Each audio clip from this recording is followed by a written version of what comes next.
Hello everyone, I'm Tim from Tim's PC and I build custom PCs to suit anyone's needs or budget. I also live stream all of my builds and repairs for transparency and educational purposes. So if you would like to have an awesome new PC and you'd like to see it get put together here, send me a message today. Alrighty, so we're going to crack on tonight with Jarrad's PC. So Jarrad hit me up wanting a bit of a weapon, so we've put together this 3090 rig for him, so he pretty much can't go wrong with the specs here. He's going to be right for a decent amount of time with this system without needing an upgrade. So we'll go through some of the specs here tonight. So starting over here, so we've got an i9 10850K. So these are great value at just over $600 for the CPU, getting a 10 core 20 thread CPU. Really good value, really good single core performance. For our motherboard here, we've got the Z490 Aorus Elite. So this has onboard Wi-Fi. So it's built into the motherboard on this board. So it's also got Bluetooth integrated with that as well. So we'll have a little bit more of a closer look at the motherboard when we unbox it. And for our graphics card, we've got an Inno3D iCHILL X4 GeForce RTX 3090 card. So this is definitely their biggest card, and when we unbox it, you'll get a sense of just how big this bad boy is. It actually has 4 fans, so it's got those 3 there, and it's got another one up here that sort of blows in a bit of extra air from the side. So we'll put that to the side as it's the last component that we'll install here. So for our cooler, we've got a Corsair H115i, the Platinum. So this is a 280mm radiator cooler, this one. So this is considerably bigger than the 240. I like to say to people, because these are 140mm fans, that's a diameter. They're actually, if you look at just the numbers, 120, 140. 140 is really, if you were to keep to the same sort of dimensions and theoretically extend it out so that it was a 140 was the same scale as a 120 essentially, then a 140 would be a 160. That's basically how it works. So this 280, if it was the same size as a 120, it would be a 320. So it's in between a 240 and a 360, essentially. Jesse says I'm a little jealous. Epic food. No, don't beat yourself up too bad, Jesse, because with a 3090, you're getting about maybe 15% better performance compared to a 3080. But it costs a lot more for that last 15% of performance. So don't feel too bad. And I mean, right now 3080s are so hard to get. Like it's been nearly 10 days since I've had my last 3080. So it's been a bit of a drought. So hopefully some come through soon, because I've got a lot of people waiting for them. Anyway, so yeah, that's our cooler. We'll just put that to the side here. So for our power supply, we've gone with a Gigabyte P850 gold modular power supply. So this bad boy actually puts out a full 849.6 watts on the 12 volt rail. So it is a true 850 watt power supply. It has dual CPU power connectors, so it's compatible with the 12 pin and 16 pin CPU power connectors on high-end motherboards. And it's all flat black cables, so a really nice power supply to use in builds, and really good value for an 850 watt gold power supply. For our memory, Favorite RAM at the moment. Yeah, well, I mean, this is this is such good value it's really nice. at $125 for RGB Aorus 3200 megahertz CL16 RAM. It's really, really good value, so that's why I'm using it so much. I just, whatever's good price in the market, that's the components that we go for. As long as they're quality components, then I'm happy to install them and put my name to them. I just want to make sure that everyone gets the best value for their money and don't get locked into, oh, I'm getting this particular brand of RGB RAM, and it's like, okay, you just want RGB RAM, or do you really want that particular brand, because you might pay a lot more for it. Nick says, hey Tim. Hey Nick, good to have you with us. And Sam says, g'day. Hey Sam, how you going? Good to have you guys with us. So yeah, with the 3090 build, oh, we've crushed the SSD there. Not really, it's just the outside of the packaging. So that's our memory there. So we've got, a lot of people have been getting that recently because it's been on special at a really good price. Anyway, so we've got a Crucial P1 1TB SSD here. We've also got a Western Digital 2TB SATA hard drive. So we'll leave the hard drive there and the power supply there with the case. And we will have a look in a bit more detail at this motherboard.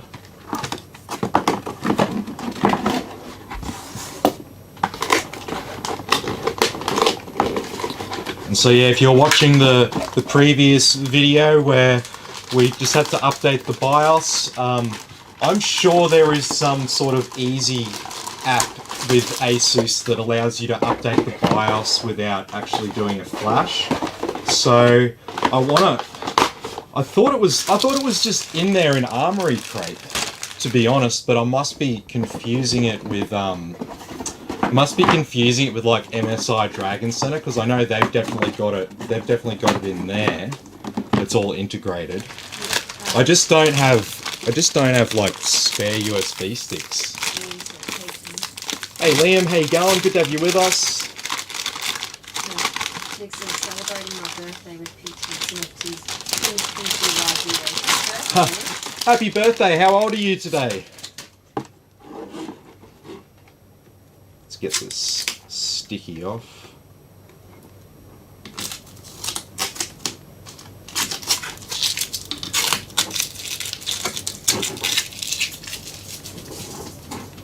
Alrighty. So let's have a closer look at this motherboard. So we've actually featured this motherboard before. We've used it in other builds.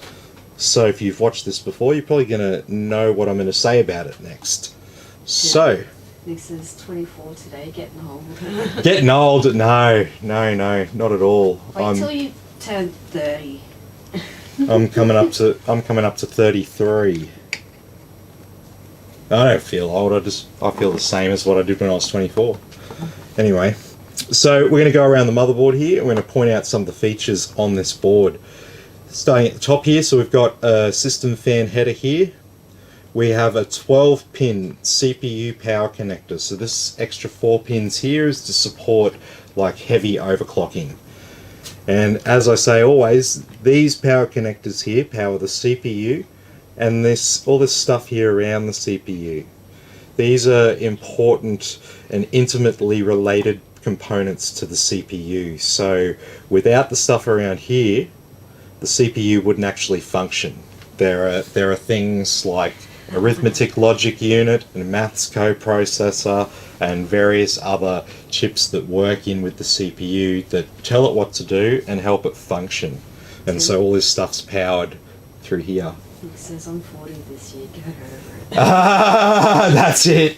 Yeah, that's it. No one in their 20s should be bitching that they're old. Absolutely not. And so, yeah, so basically, I got a little bit off track there. So, yeah, so basically all this power here will power this stuff here on this part of the board. Moving over here, we have a CPU optional fan, and we have the main CPU fan header, which is coloured grey. And over here we've got these two headers here. We've got one with 4 pins and one that looks like it should have 4 pins, but it looks like it's missing one. So the top one with 4 pins is a 12-volt RGB header, and the bottom one that's 4 pins wide but is missing a pin, also known as a 4-1 pin, is what's called a 5-volt addressable header. So there's different RGB voltages for different devices, and they'll plug into these different headers. The 12-volt one is an older type of RGB, and the 5-volt one is the new one. So if you want the rainbow colors and addressable features, multiple colors and all that, you need to hook up to the 5-volt header there.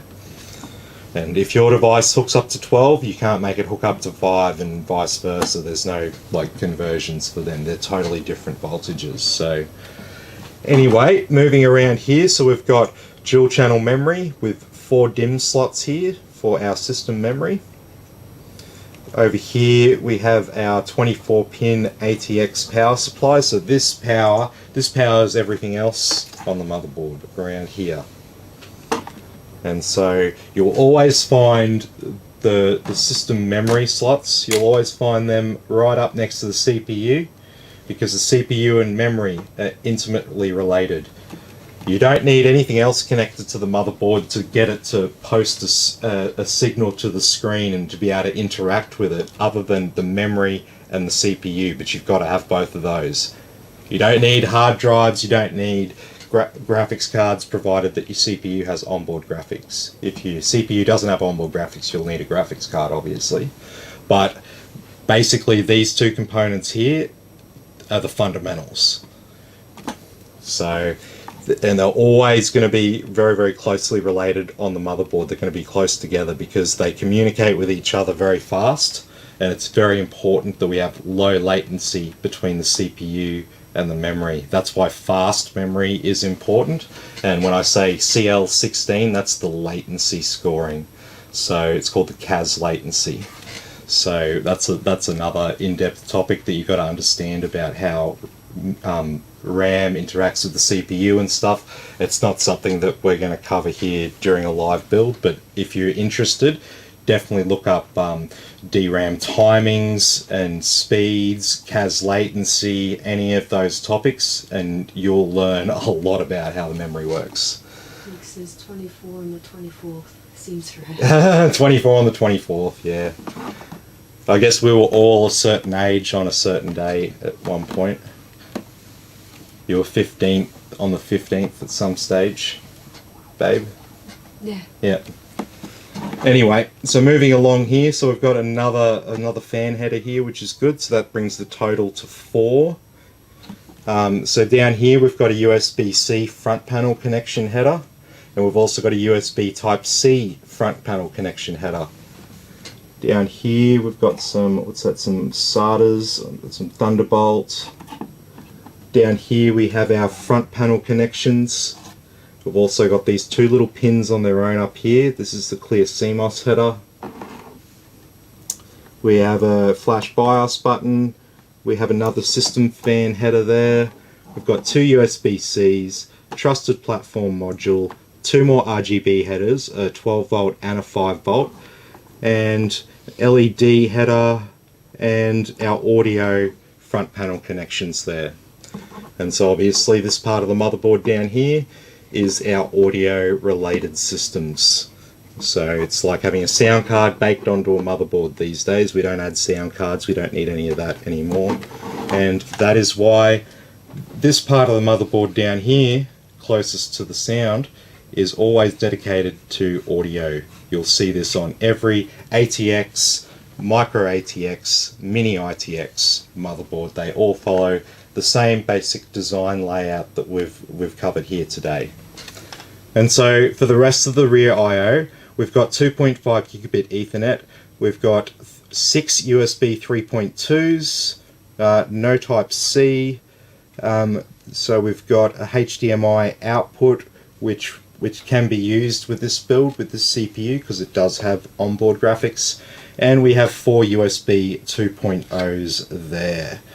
And so the final section of the motherboard is the bit in the middle, because we have gone around the perimeter, and so now we're left with this system in the middle. This is where the fun stuff happens. This is the PCIe, or the Peripheral Component Interface Express. And so this is where we plug our graphics cards and our high-speed SSDs. So at the top here, under this sticker, we'll have the first thing that we'll have a look at. So this sticker says, limited functionality, check manual. Okay, so if you see this sticker on one of these M.2 slots like that, what it means is that this M.2 slot will only function at either X1 or X2 speed. These ones down here will function at X4 speed, which is the full speed for an NVMe SSD. So this one here is sort of the one that you use for extra storage or a slower type of SSD. Maybe you plug a SATA SSD into there. Maybe you'd plug a large SSD that's just used for like storage of media and stuff like that. High speed access isn't really a big deal for it. That's where you might want to plug that in. Whereas if you need high speed access, you'd be plugging into either of these two slots here.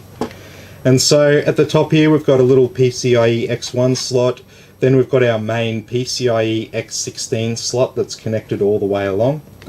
Down here we have a PCIe X4 slot, but it's X16 length, but it's only connected X4 of the way along.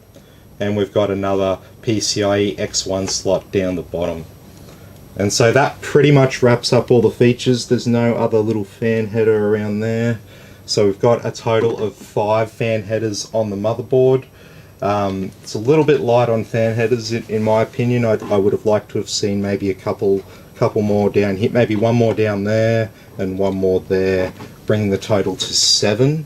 But yeah, I'm sure they want to sell their Aorus Master motherboards that will have more fan headers. So you know, it's probably, the engineers have probably laid it out to have that, and then the marketers were like, yeah, no, we want to cut that back.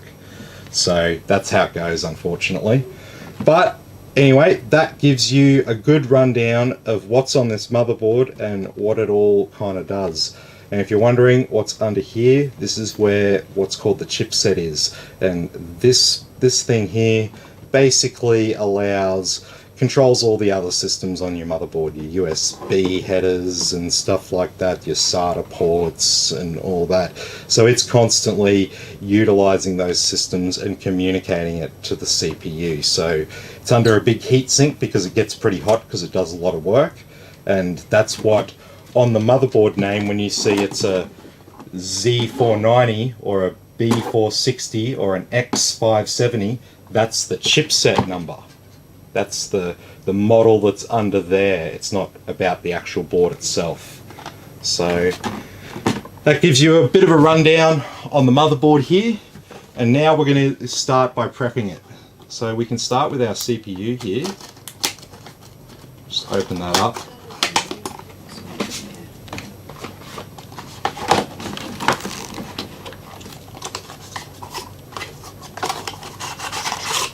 So with our K-series Intel CPUs, they come in these little thin boxes.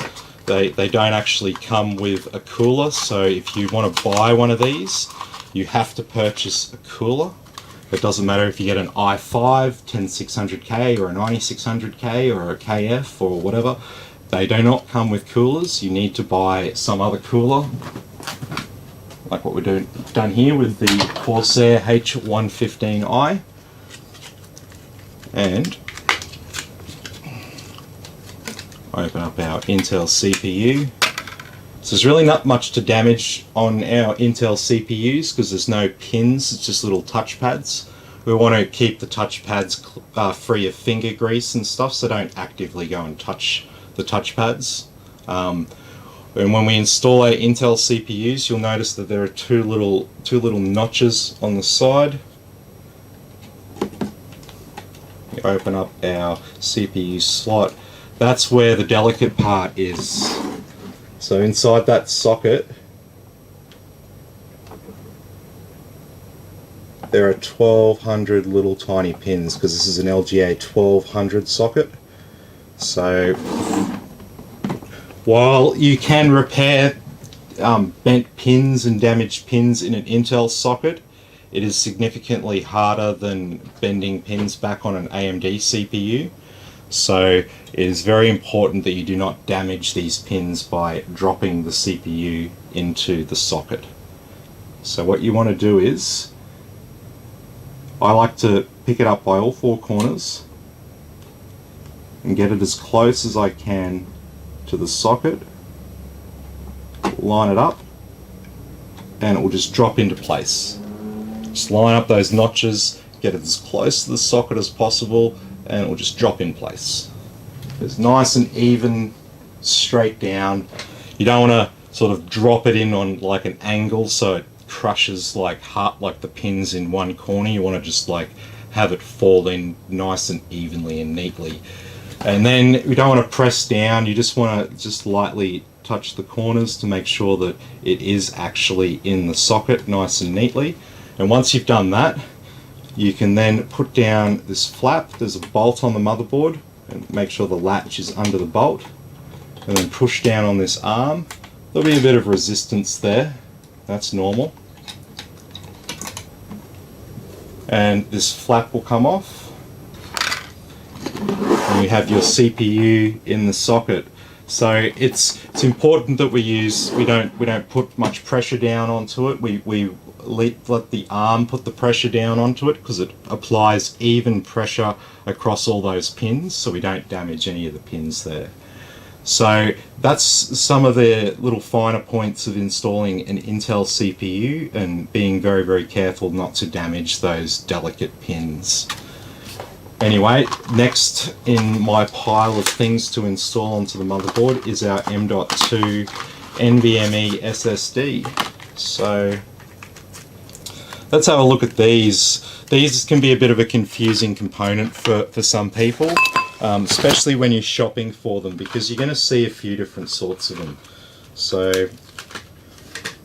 and the prices are similar, so it's really hard to kind of like work out which one's better and all that, unless you really know. But I'm going to make it really, really clear for you now.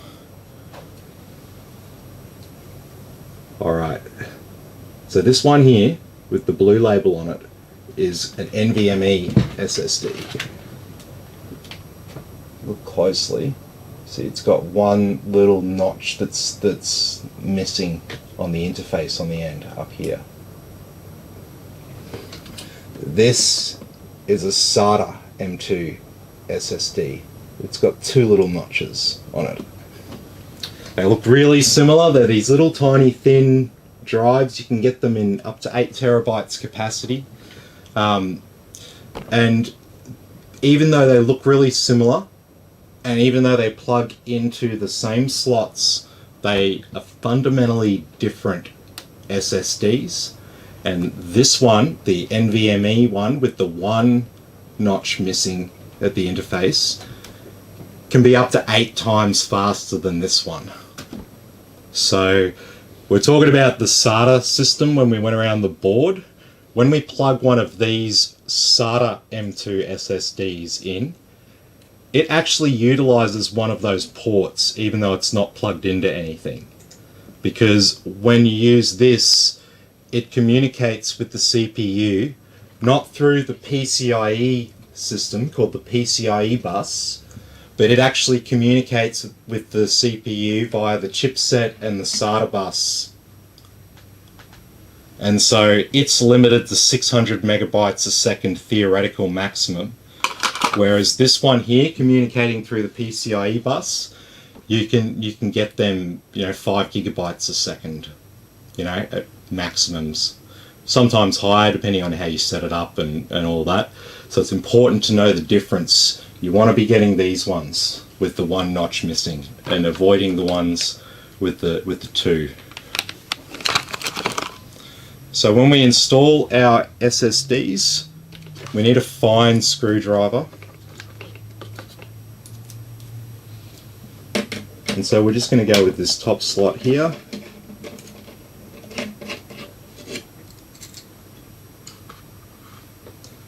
Pre-installed offset and screw.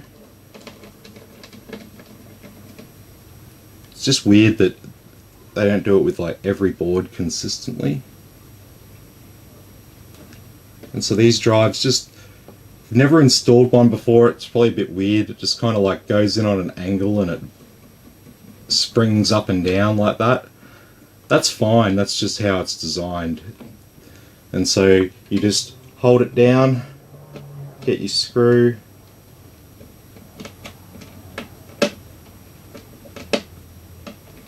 just screw it down like that. And if you do have one of these, just be sure to remove this plastic strip on the thermal pad that's below it. And then you just need to slot it in or bolt it down on one end. Yeah. He's telling you what, Tim, I'm seriously enjoying emulators. Ah, yes. They're so much fun. Definitely, man. Alrighty, so we've got our M.2 1TB SSD installed. And now we can turn our attention to the memory. Oh, where are we?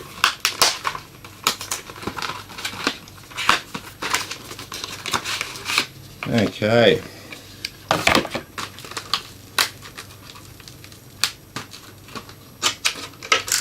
Oh, cool. Nick says playing Pokemon Platinum at the moment. Ah, nice. Very nice. Have you set up a Cute Charm and done a Cute Charm playthrough on Platinum? If you write back and say what's a Cute Charm playthrough, I'm gonna blow your mind.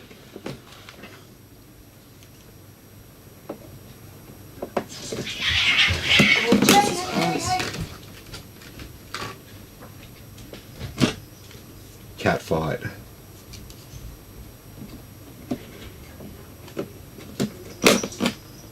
Nice.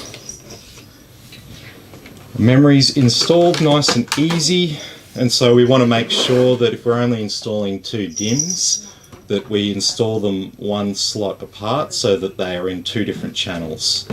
Because it's a dual channel memory configuration and the CPU can communicate with each channel at the same time.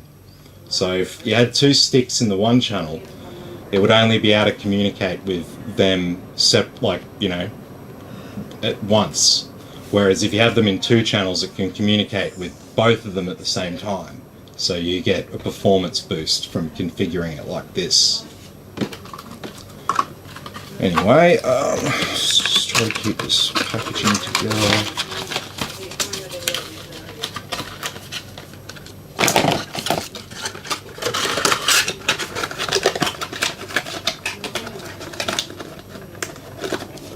Okay, so we've got our SSD, our CPU, and our memory installed. It's time to turn our attention to the cooler.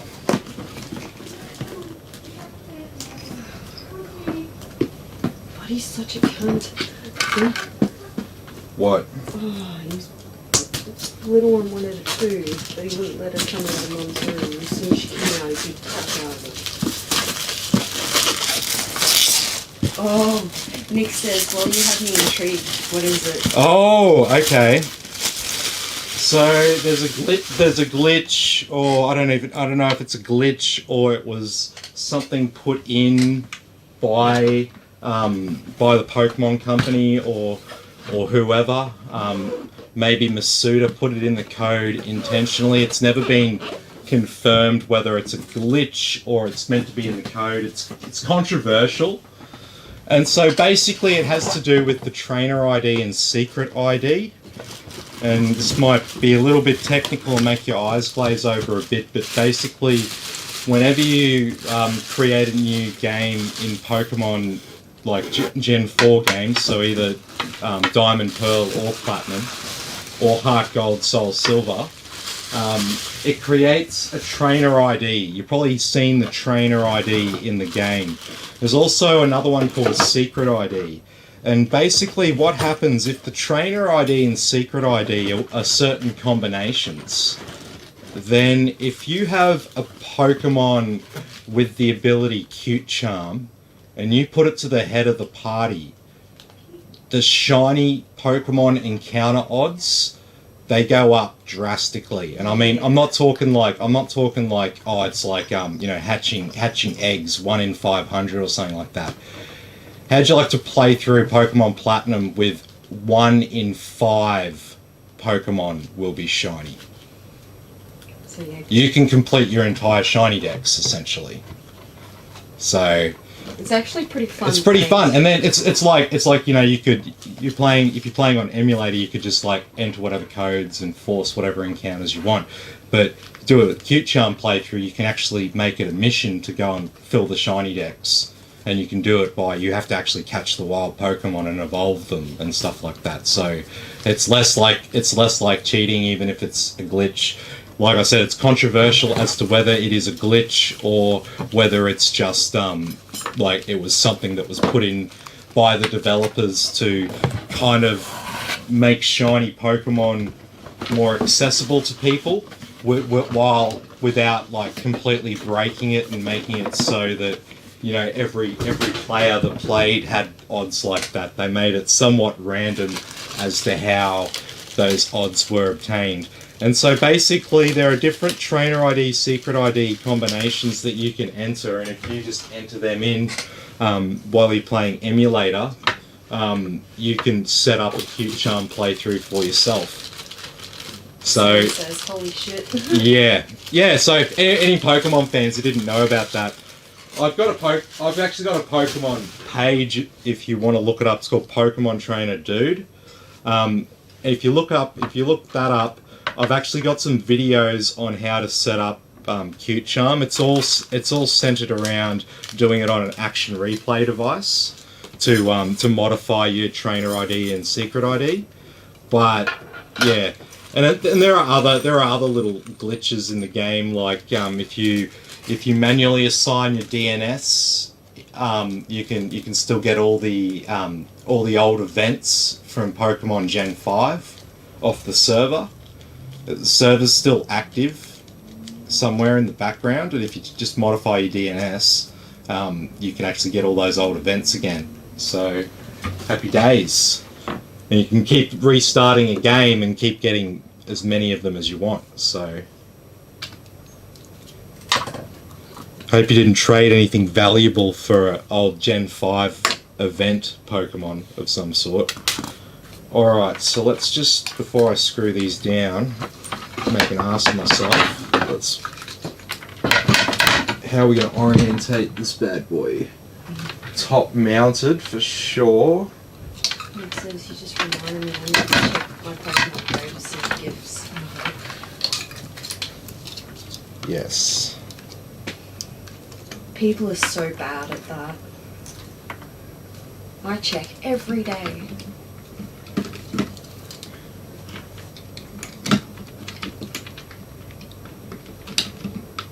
To be like that, so I need the fans around the other way.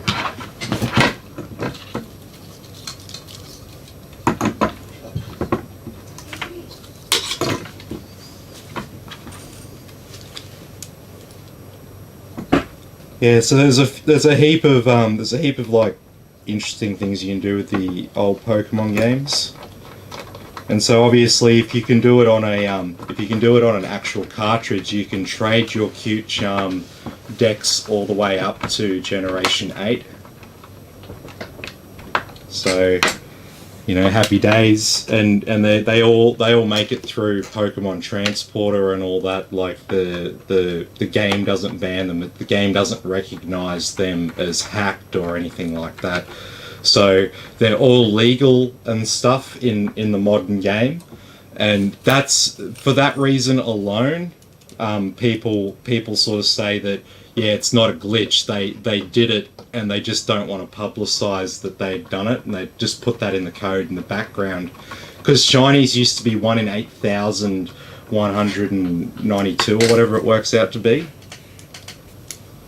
84, I think it is. Yeah, so really, really, really low odds of shinies in Generation 4 and below. They made a shiny charm in Gen 5, which brought it down to 1 in 2,000 and something. And then they were like, nah, it's still too high. And then in Gen 6 they dropped it to 1 in 4,092 and made the shiny charm 1 in 1,366. I think it was. Somewhere around that number. Whatever a third of 492 is. That's what they made it.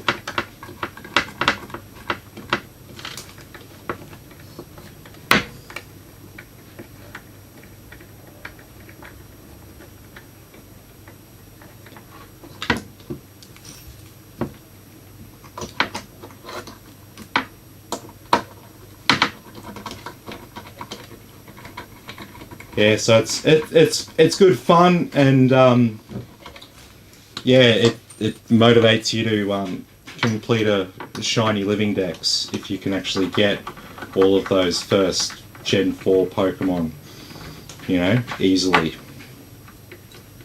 And they're all legal.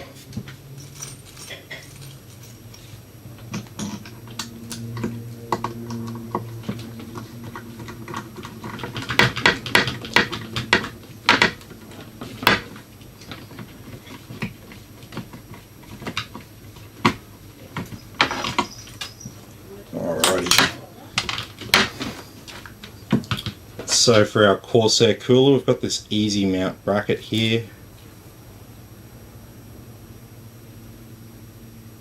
So I believe these go all the way into the bottom position. There was a bit of sticky that I took off there.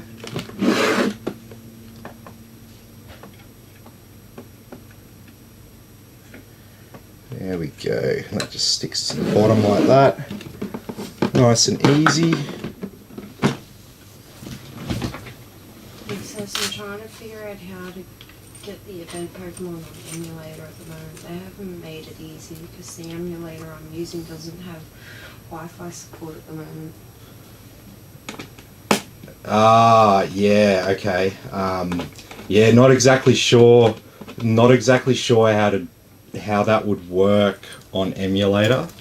I'm all over it on the actual DS console.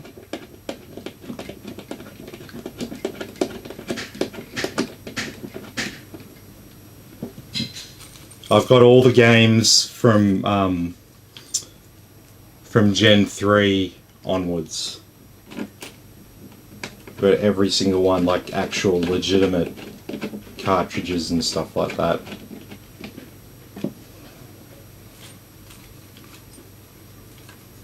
I think a couple have flat batteries, like the Game Boy Advance ones.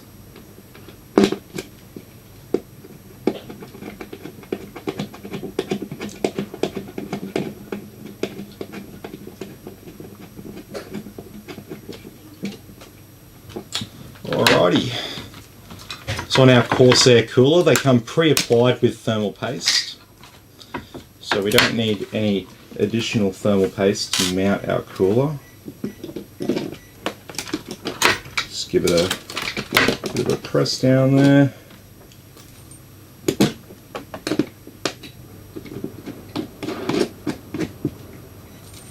Once you get a couple of corner bolts in place. So I just found out how to do it. Cool. Ah, sweet. Yeah, I was like, I'm pretty sure there'd be a way, I just don't know it off the top of my head. But yeah, you modify, with that, you just modify your DNS and you just bang, yep. Get as many old events as you want.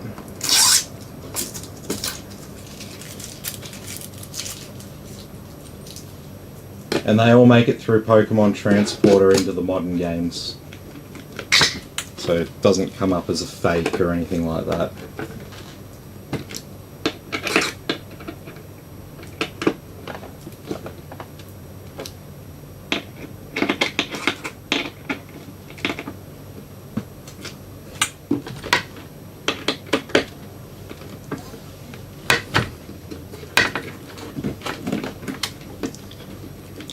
Alrighty, so our motherboard's all prepped with our cooler, which will sit at the top of the case like this, more or less, wherever it's positioned.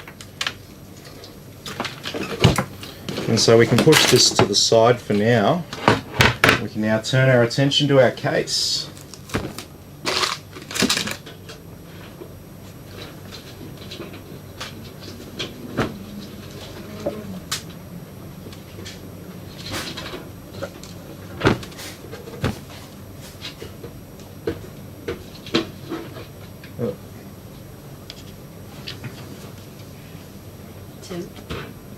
Yeah. mixers. I had to use action replay code in the emulator to get the Oaks letter member card. Oh yeah, you would. I had to wait Yeah. to finish my Sino decks. Yeah. Then I could go to the event places and things would pop up. Yeah. Oh, you were just talking about the in-game events. I thought you meant like events off the server. Like the special event distribution only, like get this Pokemon from connecting to the server, and you get the gift Pokemon and all that. That's what I was talking about. You can still get all them from Gen 4 and Gen 5. But you need to, as far as I don't know if you do it on emulator though. I've honestly never looked at that.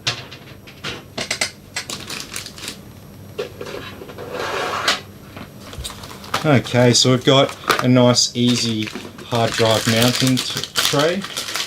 So toolless installation. So we just put one side in, holes, the other side in, and it just clips in place. Hard drive's in the tray now. Just insert the tray back into the holder. And our hard drive is installed. Just needs to be wired up.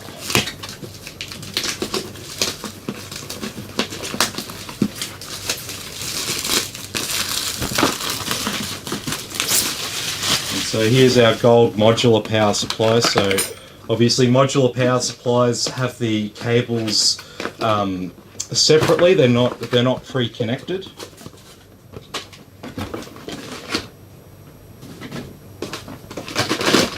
Got this bag of cables here. And what's good is that you can just connect the cables that you need. You don't have to connect every single cable that's in there. Put our cables down on the floor. It says, yeah, I don't know how it would work on emulator. We have to type and it's fix it working. I just assumed there's no the main NDS emulator people use. Yeah, do some research, because I mean I haven't checked it for a while, but as far as I know that still works. I mean it was still working in 2020, so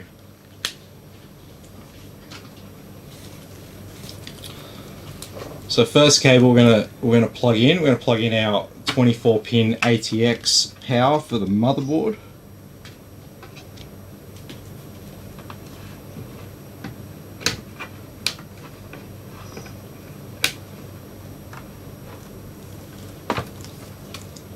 There we go. That's what everyone needs. So this is a Molex cable. We don't need the Molex cable, I don't believe.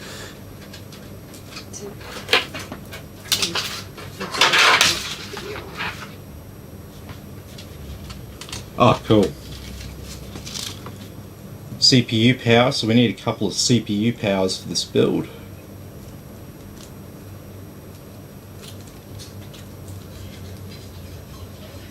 And make sure you put these cables around the right way. They are directional.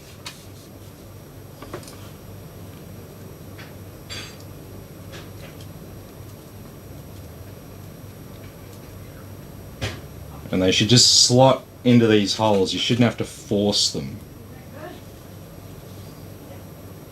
You should go to put them in the plastic anyway. Go to put them in the holes and you should feel a nice satisfying click without much force.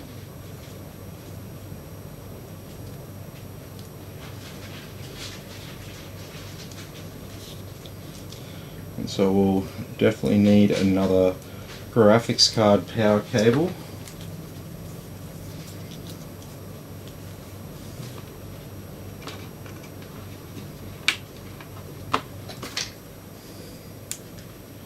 Definitely need another CPU power cable.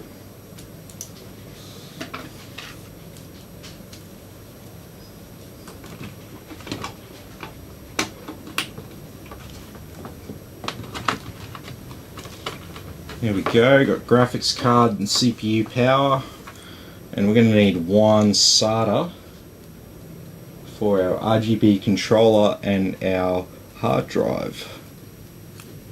Tim? Yeah. Josh wants to know, can you upgrade a new model standard Acer laptop to run Warzone? You have to tell me exactly what model you're running and what the CPU and graphics card is fundamentally. With laptops, so we can't upgrade CPUs, we can't upgrade graphics cards. We can sometimes upgrade the system memory, we can sometimes upgrade the Wi-Fi, and we can sometimes upgrade the SSD. They're the three main upgrades that we can really do to a laptop. We can replace a keyboard, we can replace a screen and stuff like that. And when I say we, I'm talking about like similar businesses to mine. Laptops have those components, they're actually soldered to the board. So you can't just replace a CPU or replace a graphics card in them. They're actually integrated into that board, and they're tuned, they're highly tuned components, because whenever you have a laptop, laptops are inferior to desktops in pretty much every way.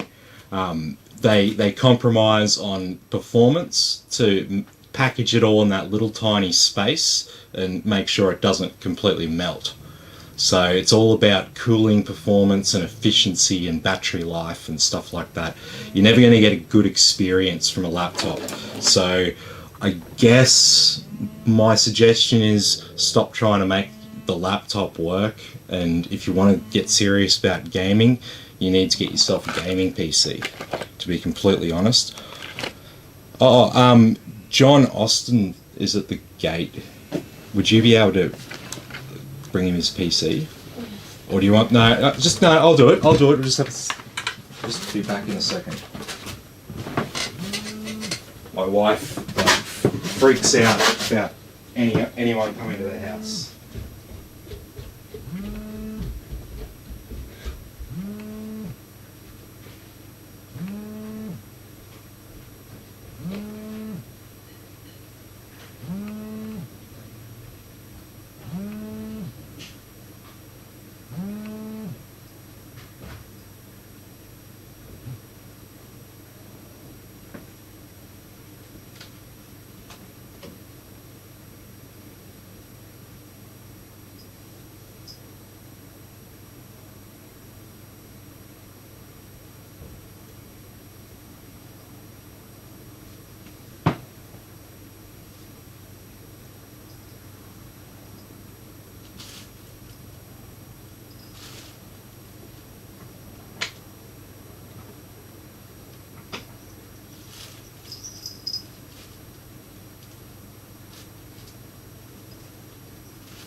Alrighty, sorry about that.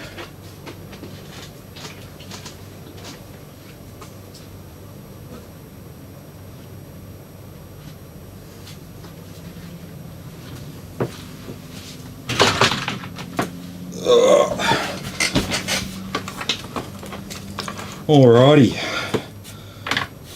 So, just had to drop John's computer off. He brought it to me, we repaired it the other night with the fan controller causing a CPU fan error. to keep recurring and it wouldn't boot to Windows and stuff like that. So it's just one of those weird things. We just moved some stuff around and put another fan on the fan header and it wasn't erroring out, and simple. So the leftover cables here we've got some Sata cables and some Molex cables. So these can just be stashed away, but before I stash them away, I'm going to put this power supply in.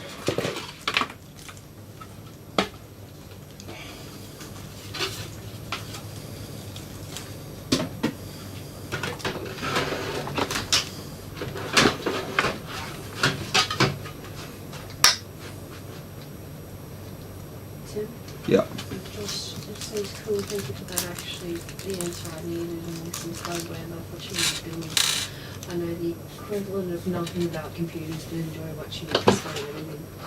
Oh, thanks, man. Like I'm trying to make these builds as educational as possible. John says, appreciate it, mate. Yeah, no worries. Where is my screwdriver?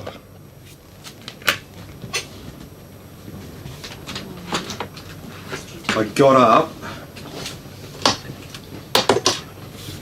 Is it just? Oh, hopefully not.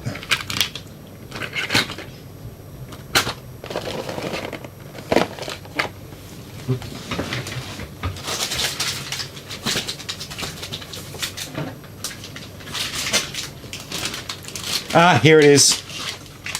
Falling on the floor. Joys of doing this live and yeah, people coming to the house. No, I didn't take it with me, I dropped it on the floor, so. Saw my phone ring and I was like, oh. Yeah, John's driven up here from Ipswich, so it's not like ages and it's a pretty easy drive, but it's still a decent drive, so it takes a decent amount of time. Yeah, like 40 minutes or so. Twice a day. Yeah. Yeah, we used to live out in Ipswich, so we know Ipswich pretty intimately.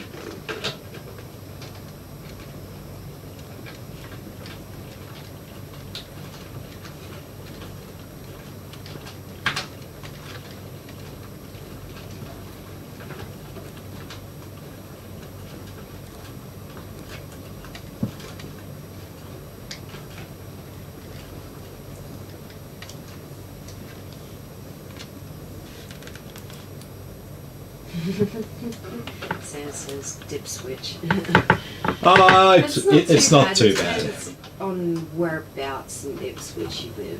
Yeah, there's some nice places in Ipswich, and there are some like crapper places. Like around there, that's nice. There's a lot of fancy houses around there, and Woodend.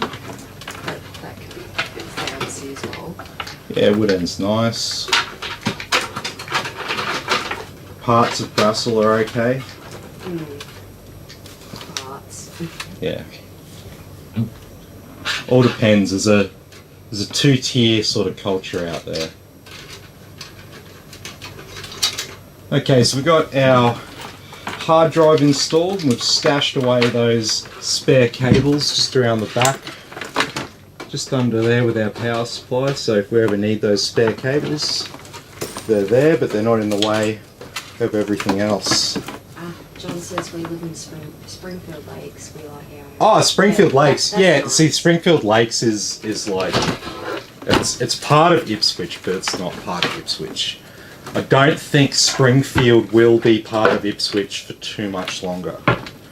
I believe Springfield is earmarked to be the newest LGA in Queensland. So, watch this space. This is standard configuration. Yep. Excellent. Love standard configurations. So I don't have any offsets to move around here. All I have to do is put this motherboard in.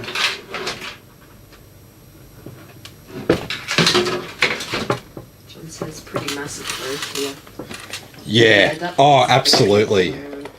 I used to be a sales manager that had the Ipswich area, so and I used to have Springfield in my area as well. So I know the area really well. I know the economy really well out there, and yeah, it's bustling.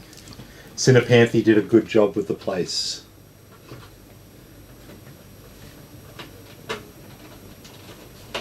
Austin, John says, how long does it take you to build a PC like this one?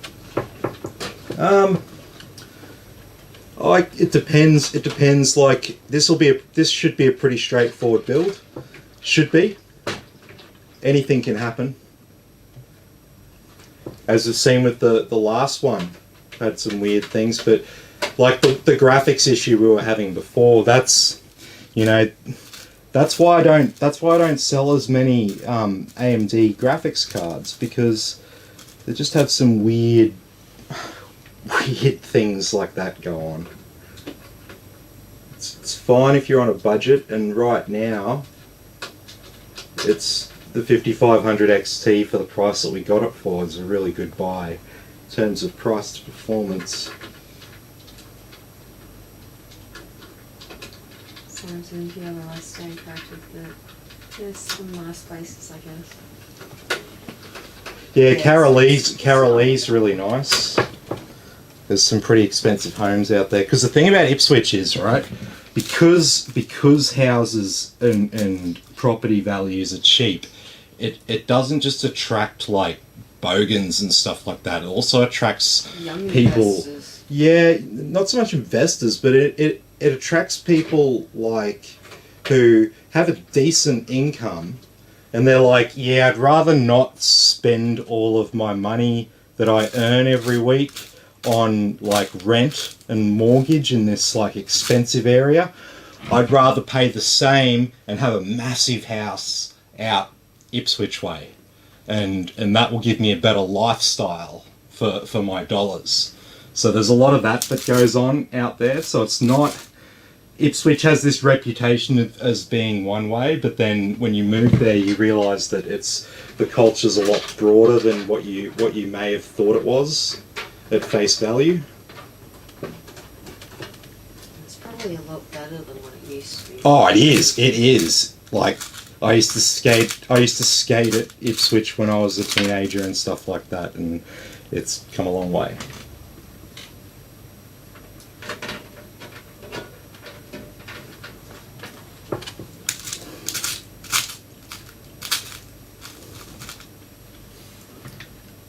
And a big part of what's happened is Springfield's pulled Ipswich up. Yeah. Because of all those extra ratepayers now. But yeah, like I said, from my understanding, it will be Queensland's next LGA. So no more Springfield residents will no longer have to deal with Ipswich City Council. You can get some non-corrupt people. John says spot on. Tim? What's that? John says spot on. Yep. Adrian's from Springfield Lakes as well. Ah, nice. Yeah, I mean, it's a good place to live. The only thing that's really shit around there, right, is they have not upgraded that fucking M5. Yeah, no. That's why really I probably afternoons. would have considered moving to Springfield, but I know about that M5 in the afternoons, and I'm like, yeah, I don't want that part of my life. That can be part of someone else's life. But once they fix that road, Maybe we yeah. move. But then they got to fix Greenbank Arterial Road as well. Yeah. So, yeah, there's just challenge after challenge after challenge there, right? So, we will see. Alrighty, so our motherboard is installed. So now we'll install our cooler.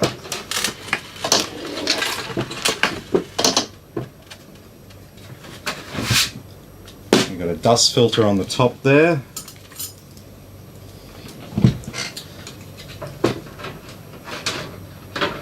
So we'll have it, let's have it right to the back. I like them right to the back where possible. Yeah. Sam says, Paul is alright. I can't pronounce his last name. But say. Oh, Paul Pasali. Yeah. Oh, Pasali, that's... Yeah. Yeah, Ipswich has, some real corrupt people. He's in jail now. I wonder how he's going. Probably alright, he's probably made a deal, you know. Has he been made somebody's bitch though? That's what I want to No, know. I mean, he's made a deal. Oh. So he's not someone's bitch. Oh, That's right. He's a kind of guy who'll make a deal. White boy don't lie, let's make a deal, eh?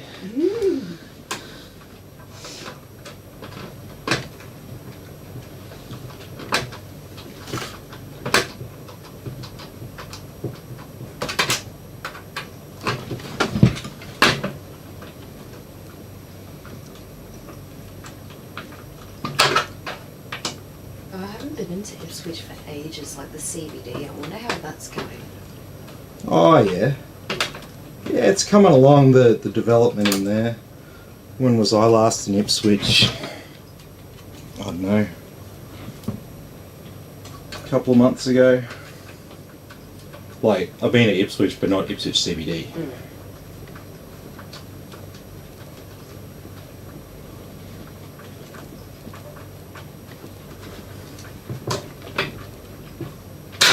Oh. These Corsair Cooler bolts are like real hard to screw in.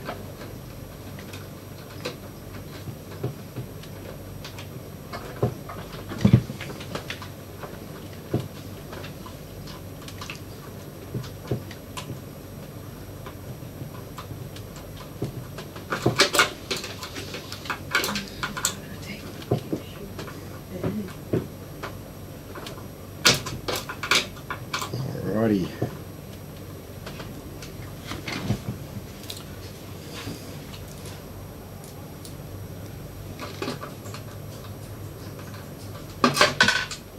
So this system is very, very, very similar to the system that we built for Adam the other day with the 3090. Adam's a sim racer driver and flight simulator enthusiast. So he needed a solid graphics card that would output to 4 displays and, you know, give him a really good immersive experience. He didn't want to, you know, be stuffing around anymore. So, like I said, I'm like, when it comes to outputting to multiple displays and all that kind of thing, I'm like, you really can't beat a 3090 for that.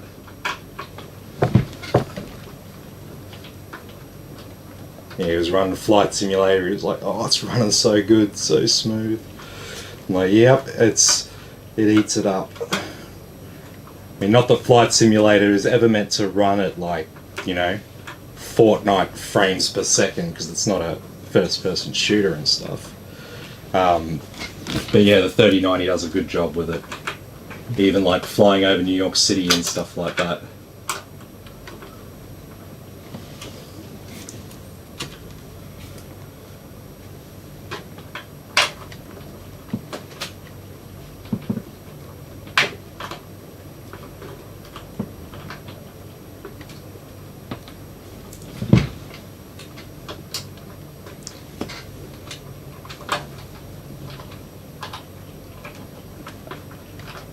Says 3090, this jewel piece. Yeah, I know. But you know, if you've got a budget of $5,000, it's 3090 is something that you can definitely incorporate into that.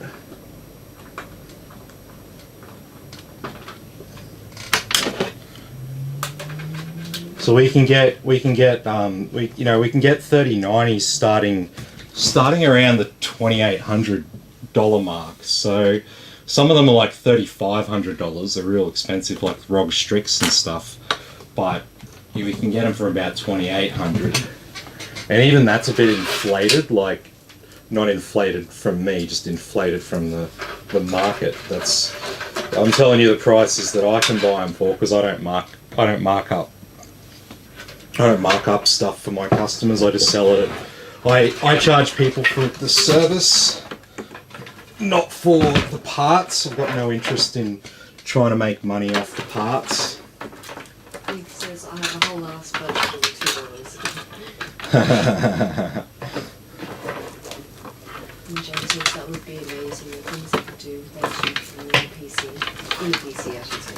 Yeah, definitely. Like, see, 3090 is not just it's not just for gaming. It's a CAD workstation card. Like, you have a really good experience on a 3090. That's why they cost so much compared to the 3080 and 3070, because they got that professional application behind them. So they know that professionals will buy them, and they'll spend whatever they need to spend to get the best. So charge whatever the hell they want yeah, for it. yeah.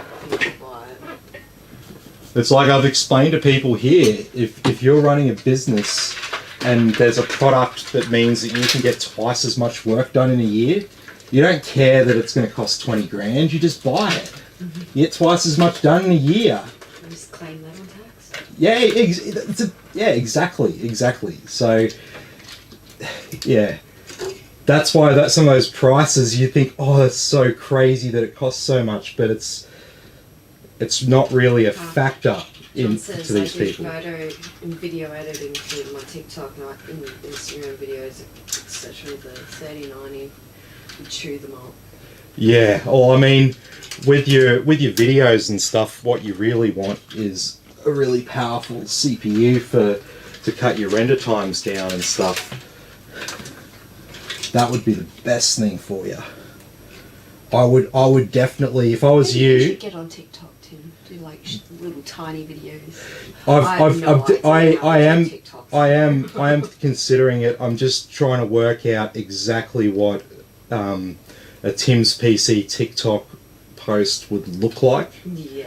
Once I sort of get that through my head and come up with what I'd like to do using that medium, then I'll definitely do something with it.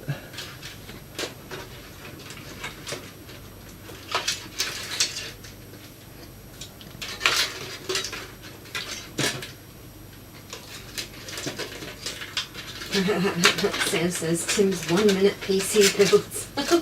1 minute. I'd like to see that. Well, I mean, I could do audio with a progression of one of my builds coming together and a short ad. But I don't know. I think I have to get on TikTok and scroll through and observe what others are doing and then emulate what people are doing well. That's what the business brain in my head's saying do. It's like, emulate the best competitors in the market. That's the secret. John says 2 streams for your TikTok. 1, educational content. 2, build videos. Yeah. Yep. Ooh. Sam says sweet time lapse. Yes, that would be cool. Yeah. And John says plus you can go live once you hit 1K followers. Ah, cool. I did not know that. Yeah, sweet. Thank you. Yeah, that's definitely something to look into. It's just crazy. Like, this is like my first week of John says he knows 2 PC guys there that do well. Yeah, sweet.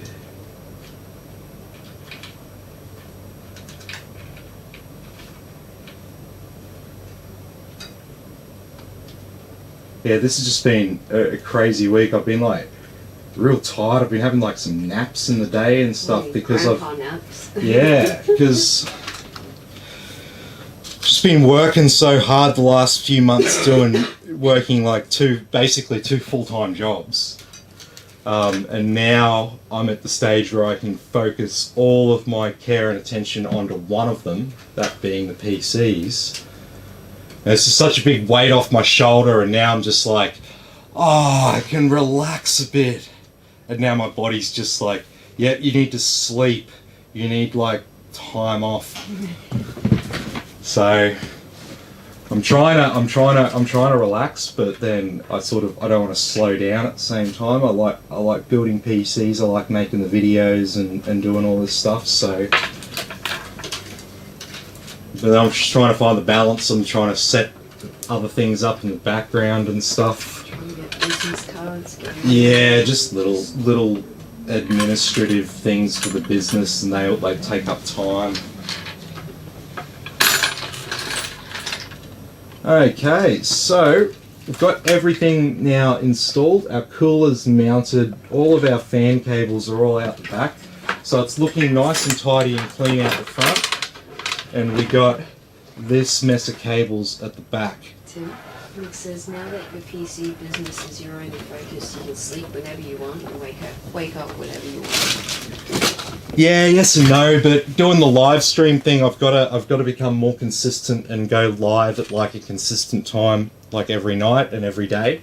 And so that's what I've got to work on. I've got to be a bit more organized and a bit more structured in how I do things. So, but that'll come in time. It's just that I've got my head's all over the shop right now, trying to put everything together and stuff. Like, just done the website and finished that, and then doing Google listings and setting up Google advertising and fine tuning all the keywords and setting up YouTube, setting up Twitch. About that or something. Yeah, doing all sorts of stuff. So, like I said, got lots going on, but it's good, and we'll get there. Alright, so the first thing I like to start with is fans and RGB.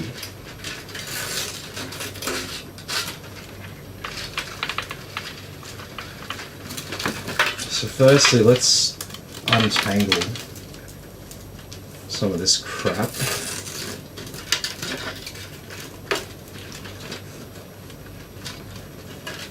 John says I need to start doing lives with my course. Lives, this seems to work really well for engagement, etc. Yeah, I think it's the way to go. Live videos. Yeah, people love that stuff. And think about it like this, like, yeah, it's a little bit more stressful doing things live, but it's way more authentic for the people watching it because it's like just you sitting there being yourself. And you don't have all of that editing time that you would waste actually editing and putting together your video that you're going to upload. So it sort of saves you a bit of time there as well, but I don't think it's for everyone. Like, you know, sort of people, you know, building PCs, people are like, oh, but I wouldn't build a whole PC. I wouldn't just sit down and do the whole thing. I'd sort of do a bit and then I'd come back later and do a bit more and stuff, and that's fine. Everyone's got their own like ways that they like to work. Sam wants to know what case are you using here. So this is the Antec, what is it? The Antec DF600 Flux. Yeah, DF600 Flux comes with 4 ARGB fans, so they are addressable. They're not just like random fans that are in there. Okay, so we've got fan. Jim says 100% agree. Tim? Yep.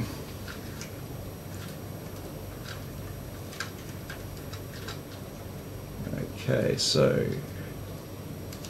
Yeah, it's a pretty decent sized case. It's a mid-tower, isn't it? yeah, mid-tower case.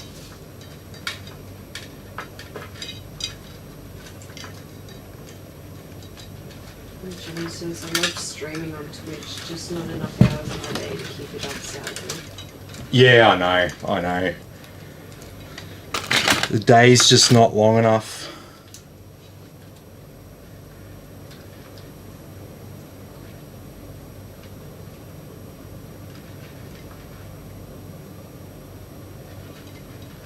I reckon it'd be cool if we had like 29-hour days.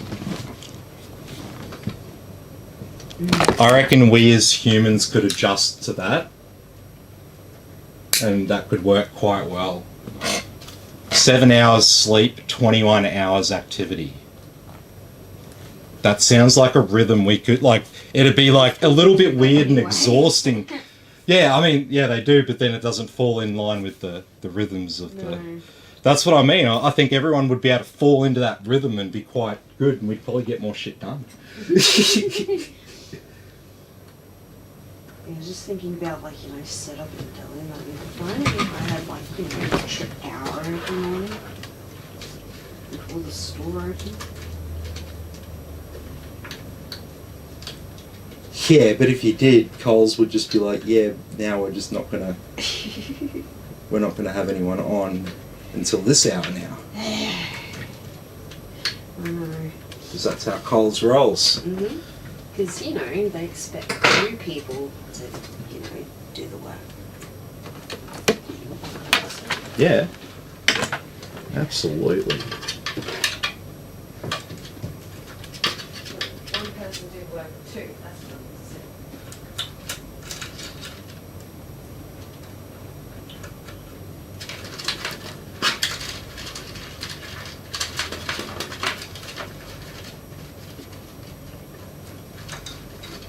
Lovely. It's got some crappy ass cable ties around these cables. Let's fix these up.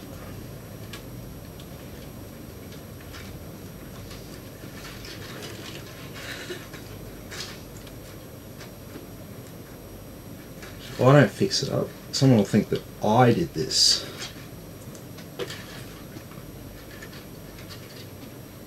Ugh, grease all over my hands.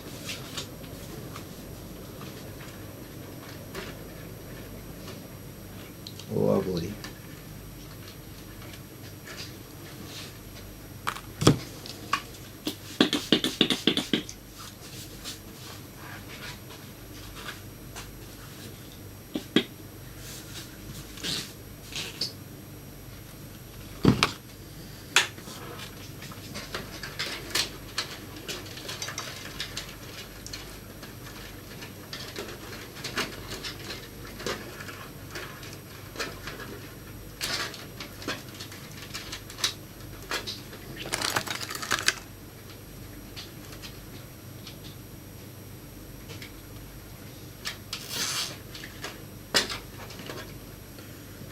Go, it's a bit neater there.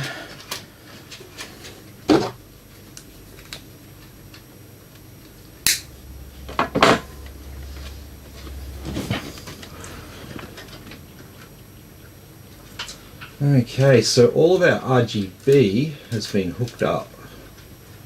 The only thing we haven't hooked up is our SATA connections, but we're going to hook the SATA connections up last. So now, here's another SATA connection we need to hook up for our RGB controller. And this cable here coming from the controller, this will need to run to the motherboard so we can change the lights.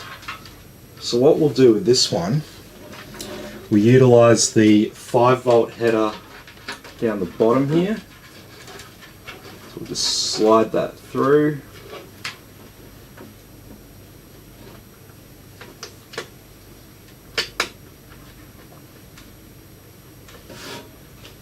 There we go.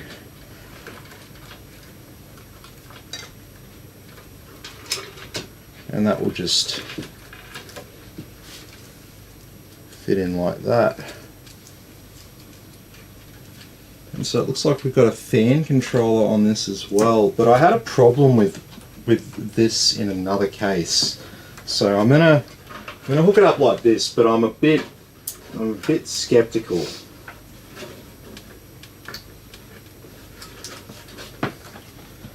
But let's give it a go nonetheless.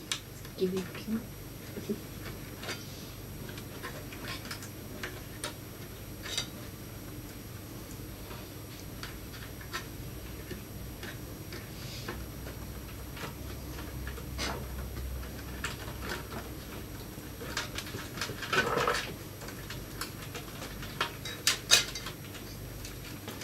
Okay, so all of our fans are now hooked up.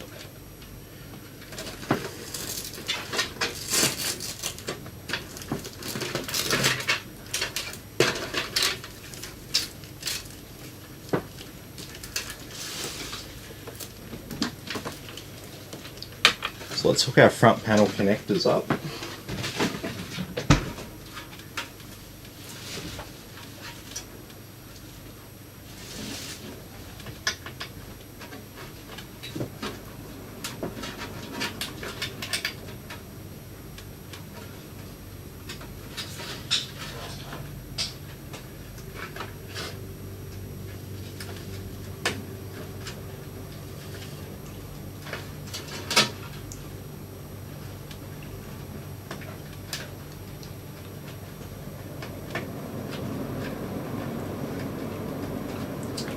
So they look like standard configurations there.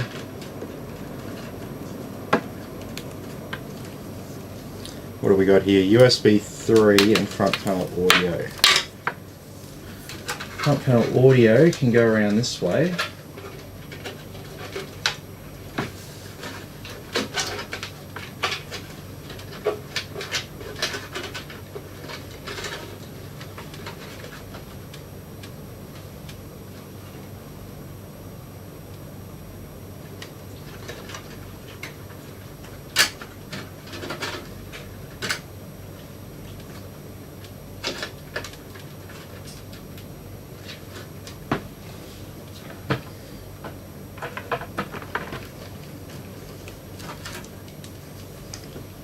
USB 3, so we won't need all of that cable length.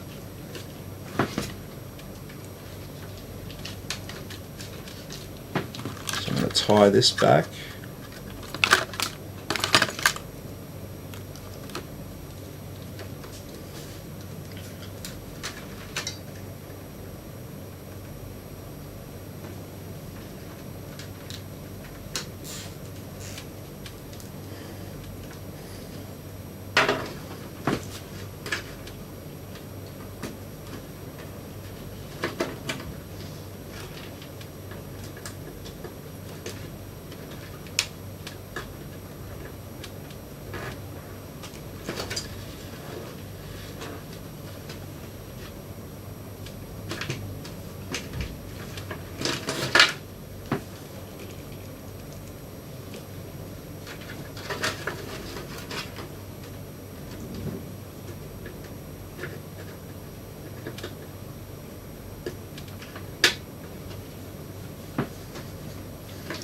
There we go.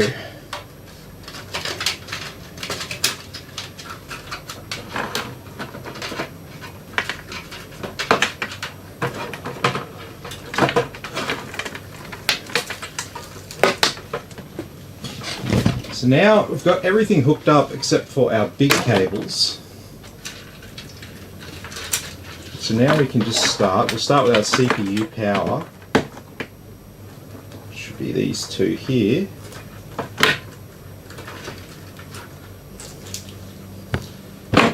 So one we only need 4 pins of, so we'll separate that into the 2. The other one we need the 8 pins. We run our CPU power cables around this way.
Well, that was a bit of an ordeal, wasn't it?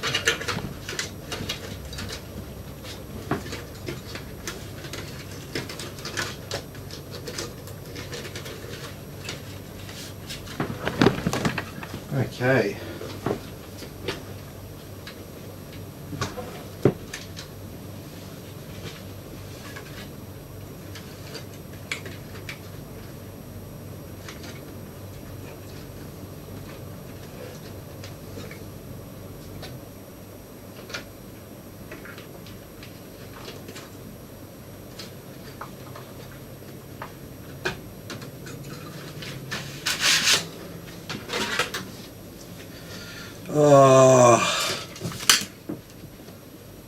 Just got to move this radiator slightly to put the CPU in. Oh, fuck my life. GPU. CPU. Power. Oh. Oh. Oops. Sorry.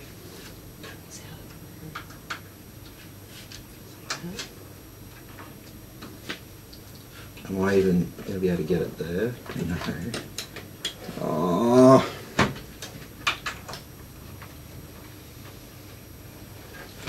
Why?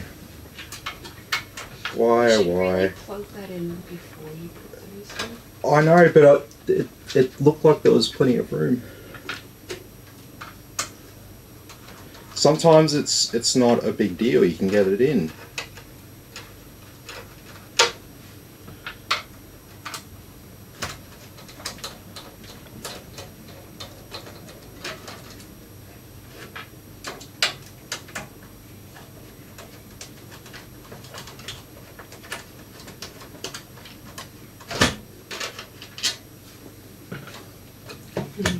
John says, Nvme has power and then it goes to I. Tim. What's that? Hey John, how you going? Good to have you with us. I'm just up to my old tricks of installing a cooler and then not being able to get the CPU power cables in.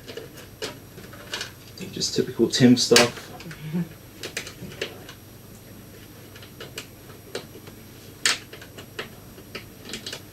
Yeah, I can't even get these things in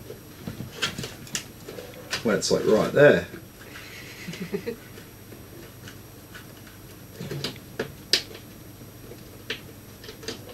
That's the wrong side.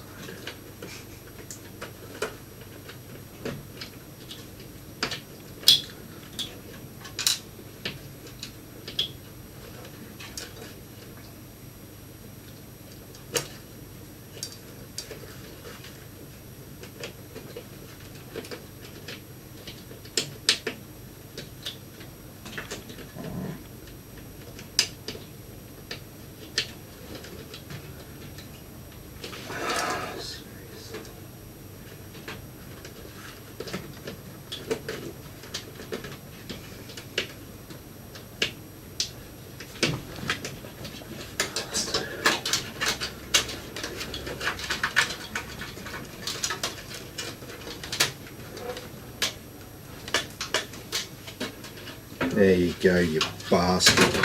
Tim's starting to get shit.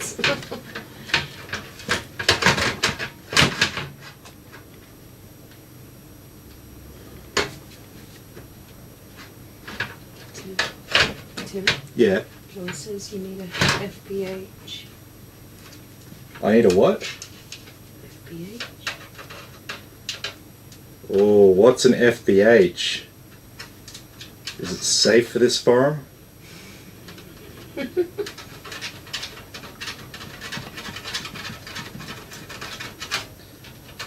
One good thing is, now that I've screwed these bolts in at first, they're not going to be as hard to screw in the next time. Could you slide that over just a little bit to the left? What, that way? Yeah. No. That's why. I wanted it all the way at the back, but it physically won't fit those cables in. John says fucking big hammer. Fucking big hammer! Nah.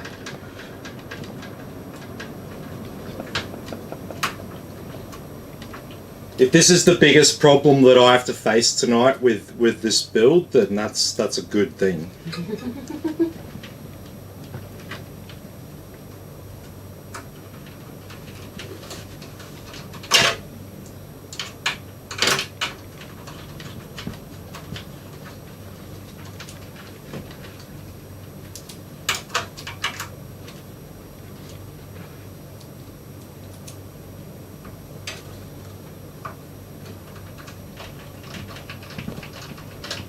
And plus, we're almost done. We're ready to put the graphics card in and turn her on, pretty much. Yay. I'm actually really excited to see this graphics card. Oh, you know what it looks like. You've seen it. You've seen it in no 3D so export. It's no bigger than the 3080? It'll be the same size, man. They put the same freaking coolers on. Oh, okay. But still, they're pretty cool. They're fucking chunky. They're chunky and really high airflow. Mm. If you put the fans on maximum, you're going to hear it. The 3080 and the 3090, they both have, on the box it says low noise. Yeah, because at idle, they're really low noise. Oh, okay. Yeah, at idle. Try cranking it up. Yeah, sounds like an airplane. Yeah. Okay, how are we looking in here? Yeah. What card is this one getting? It's a 3090 iCHILL RTX. It is, I will show you. You know 3D, RTX 3090, the X4, so it's got 4 fans on it.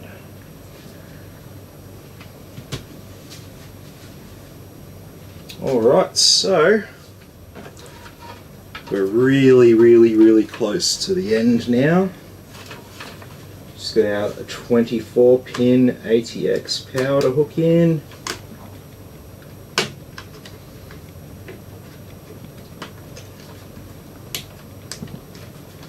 Perfect.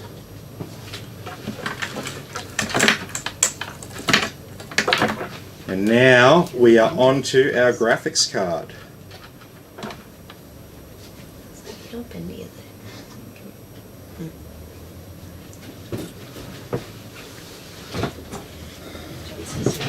So here is the moment everyone loves to see in a gaming PC build. It is the graphics card time.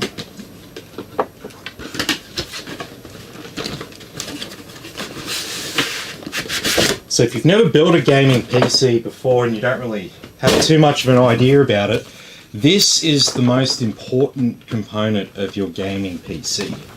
You can skimp on your CPU, you can skimp on your RAM, you can skimp on pretty much everything, but if you skimp on your graphics card, you'll have a bad time.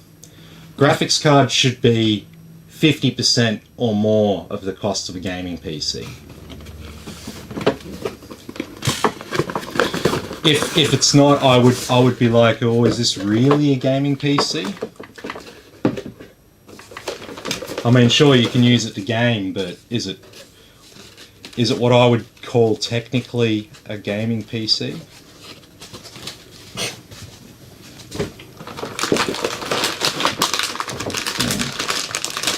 Alrighty.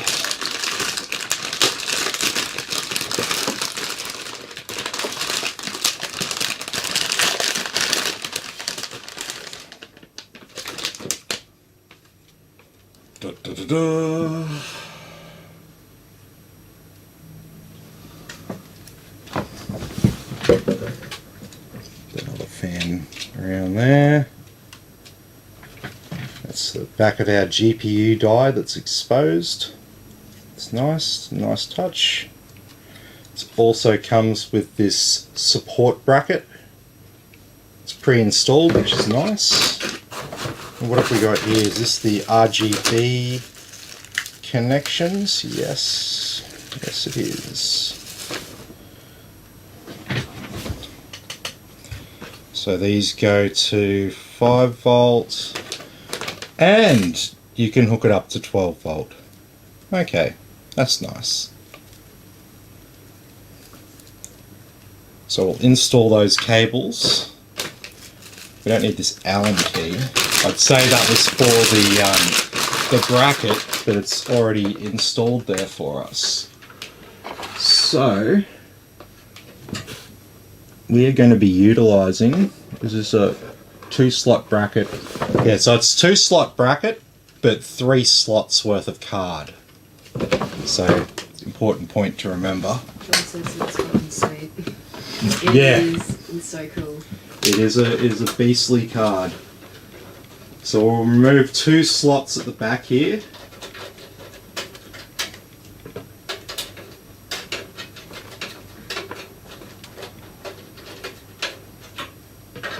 But I think with our support bracket, Oh no, support bracket only takes 2 slots as well.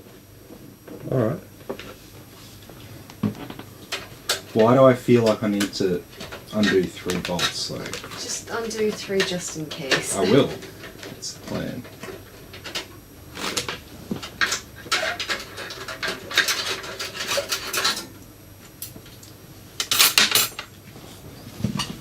And what's the power situation?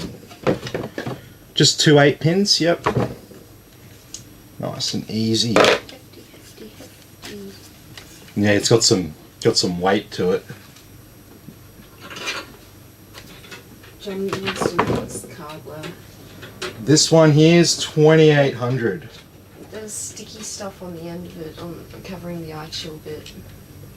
And there'd be there's sticky bit on the side fan as well.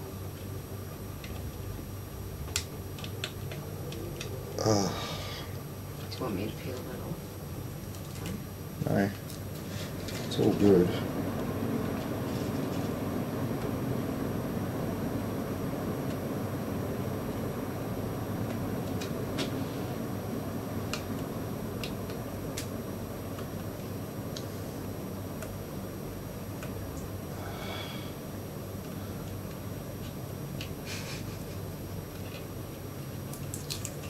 Is there stuff covering the other bits? Yes, there is. Just on the star one. Oh. What the hell?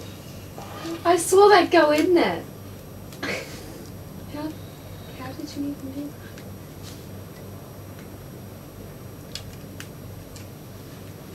that? He says, got back in time to see the chunky 3090 card. Indeed.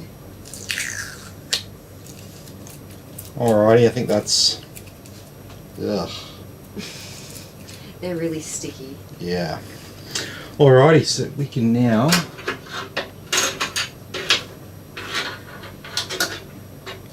I forgot how much it was worth. How much was it? It's 2800 this one.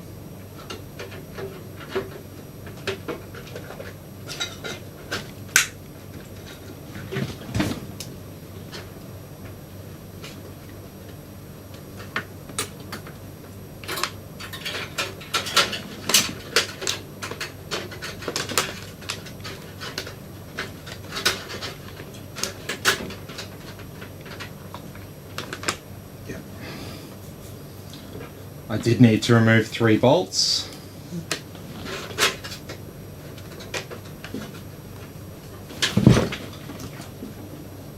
I think so's Jesus.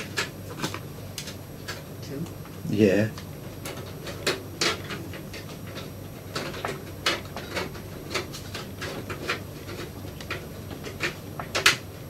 They may be expensive, but they look so good.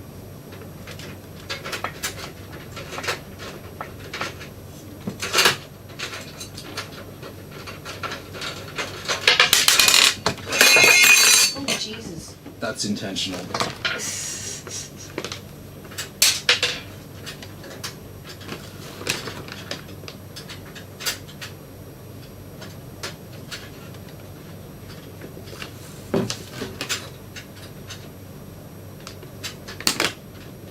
John says, alright, I'm off to bed, catch up all later. See you later, John. Have a good one.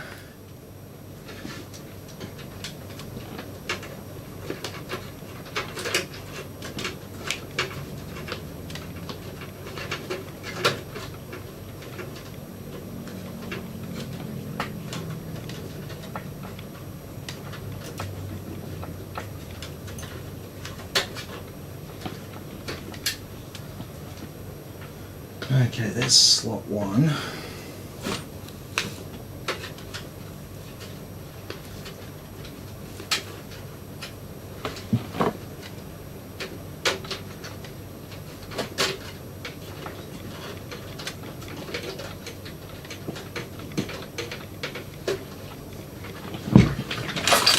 Can you like hold it up and to the back?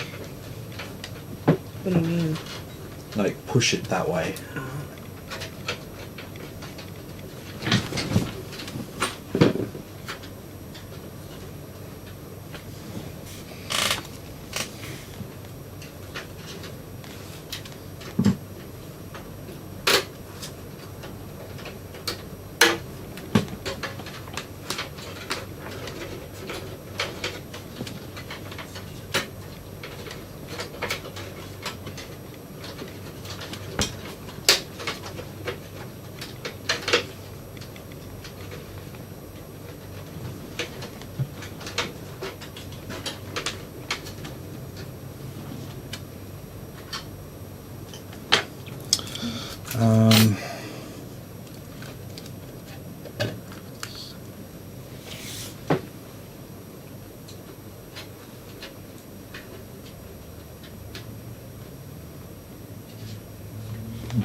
Gotcha.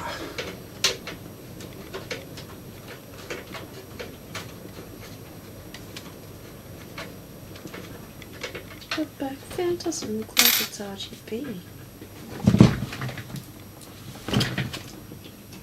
Oh, it's not.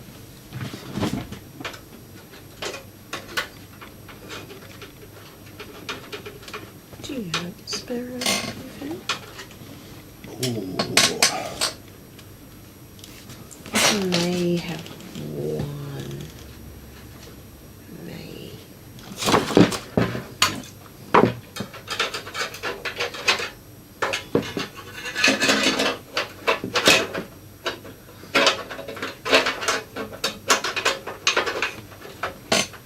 I don't have to keep holding that, do I? No.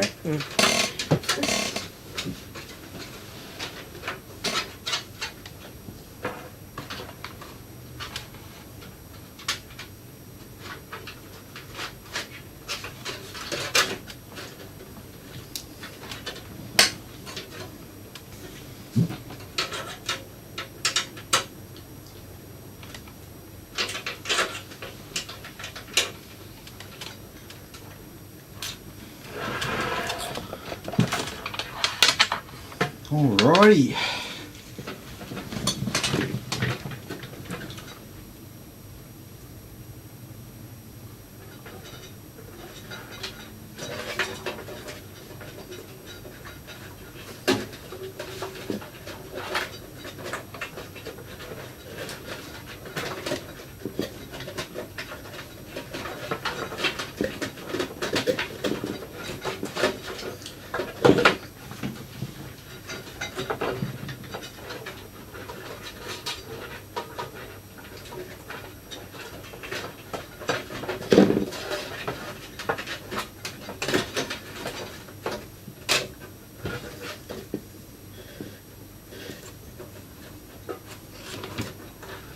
So we'll tidy these cables up a bit more, but we just want to get everything installed now, so.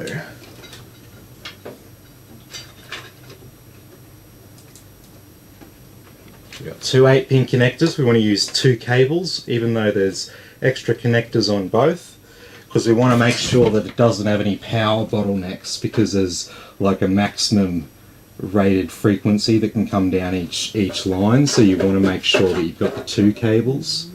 If you've got 3 8-pin connectors, probably going to be okay to use the second one for one of them. It's not going to cause a big problem, but you definitely want to use 2 cables. Alright, so the last thing we haven't hooked up is some SATA cables around the back here. So we need one for this RGB header on the pump. There is also one for the RGB and fan controller. We need to plug that one in. And our hard drive also needs some SATA power.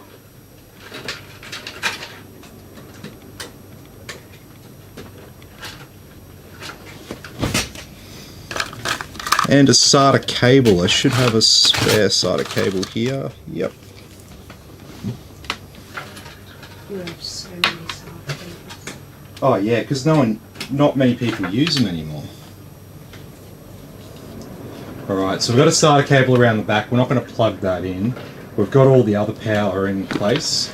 So I just need to tidy up those cables there at the back, but we'll keep moving for now, because I don't like doing everything perfect and then turning it on and then having to change a whole heap of stuff. So sometimes it's just easier to hook it up and then come back and tidy and tie down all your cables nice and neatly. Alrighty, so this is the moment of truth time.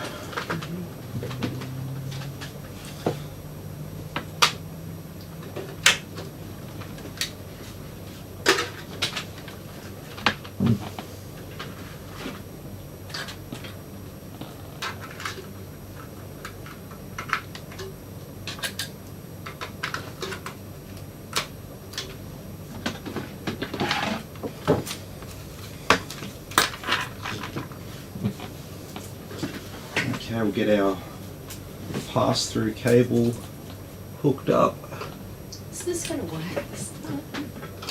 Yeah, we've got an Nvidia card this time. Yay! Because remember, when I reverted the drivers back, it just worked straight away. Yeah. So it was a Radeon issue. Okay, so let's turn her on.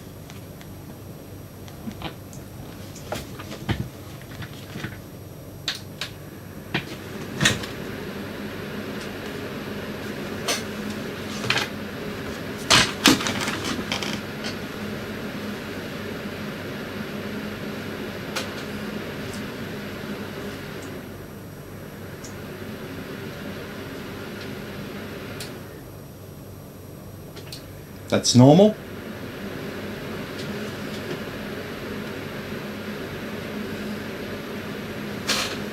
First time you install new CPU and a new setup, it might turn on and turn itself off again, and then it will boot back up. Nick says, wow, that 39 has heaps of RGB. Yeah, it has. It's pretty fast. No one blamed it for not having much RGB.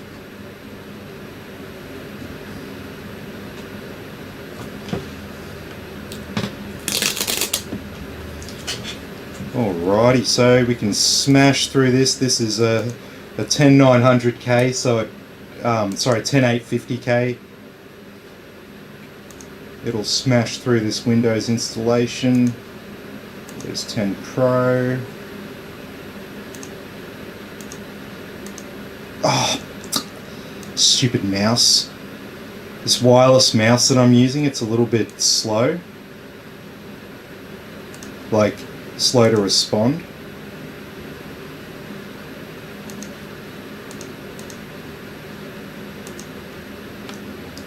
You always hit custom.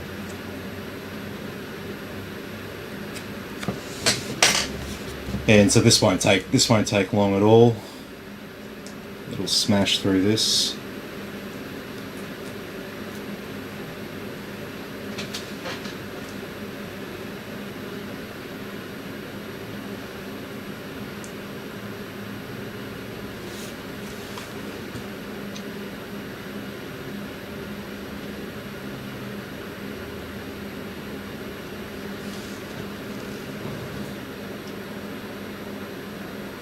So it looks like all the RGB is working.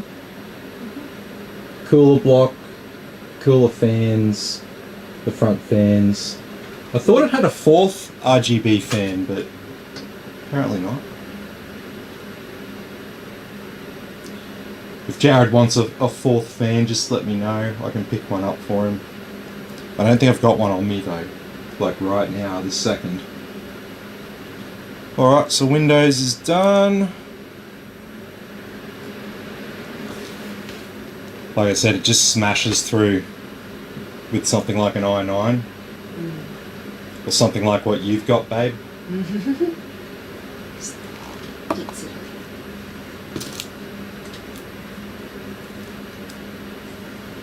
Because now it's like both of our PCs are really powerful, but they're powerful in slightly different ways.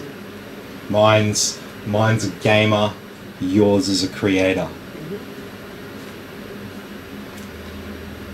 And I've got a graphics card that's better than yours, and you've got a CPU that's better than mine. I like the graphics. Old school, it's nice. It's very like steampunk almost, I guess. Yeah, I guess. I can feel that.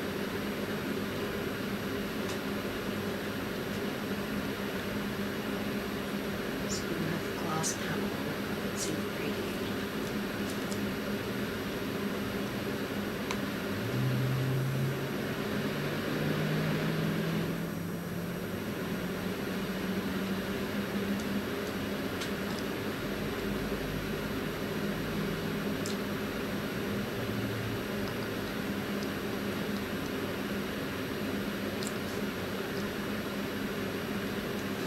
Yeah, I'm going to do some research into the Asus BIOS updater, because there should be an easy app for less advanced users to update their BIOS without having to flash the BIOS.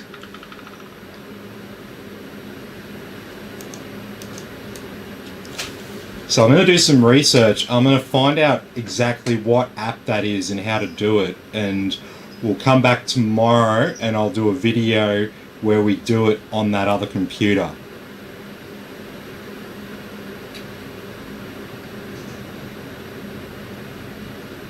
There should be, yeah, like I said, there should be an easy way of doing it from within Windows, within the Asus software.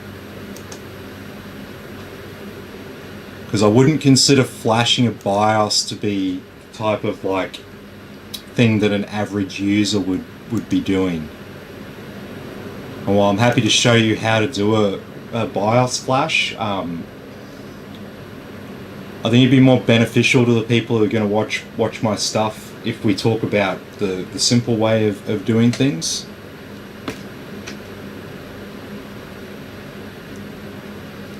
Ugh, this mouse is horrible in setup mode.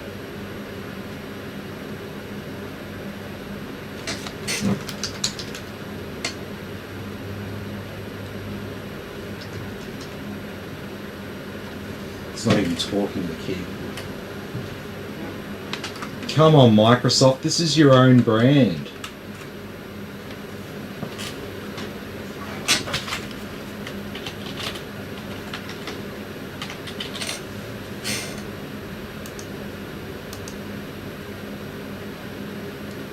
Turn off all this stuff.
Okay, so as we always do, I get rid of some of this stuff.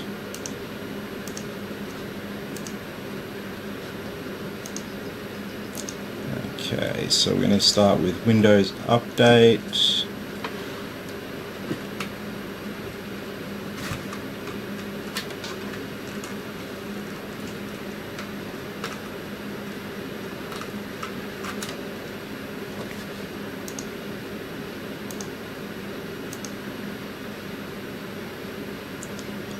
Down some custom icons for our desktop so we can keep everything organized.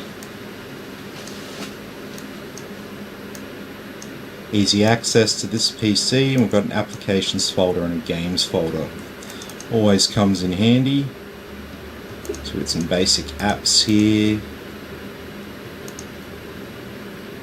As you can see here, none of these apps take up a lot of room. They're all really, really light.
This is just going to Brisbane, so we just adjust it to local time.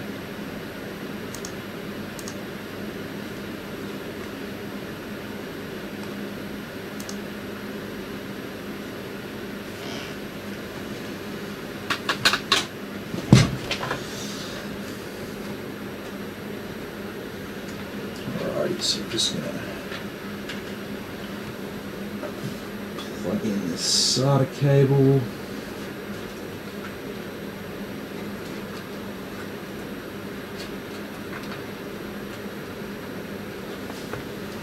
Put that in like that.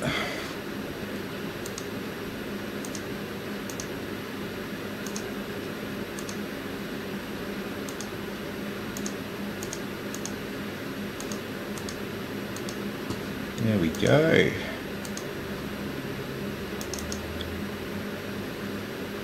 GeForce Experience.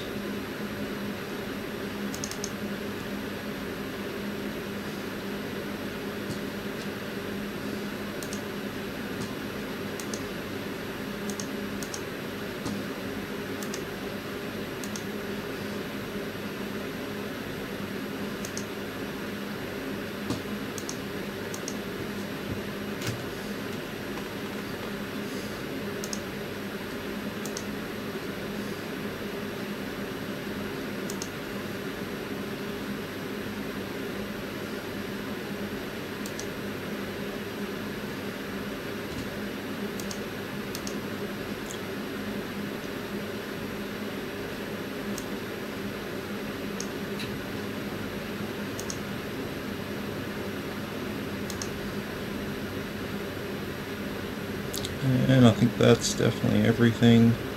Oh, we get XTU because this is a K-series chip.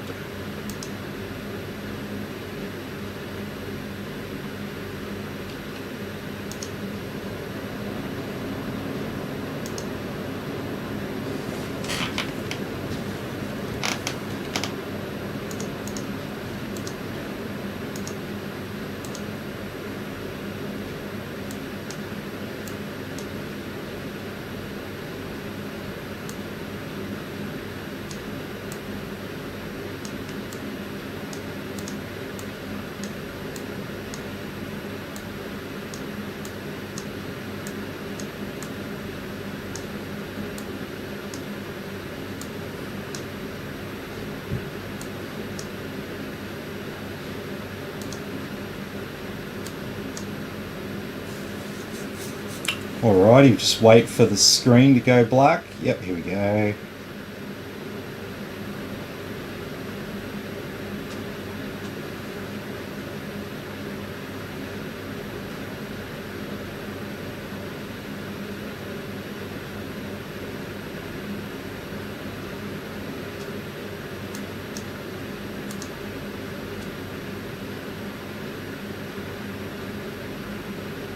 Just wait for the last one to finish up.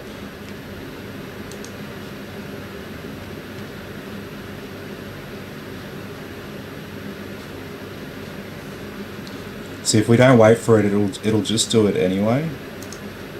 But what I might do is,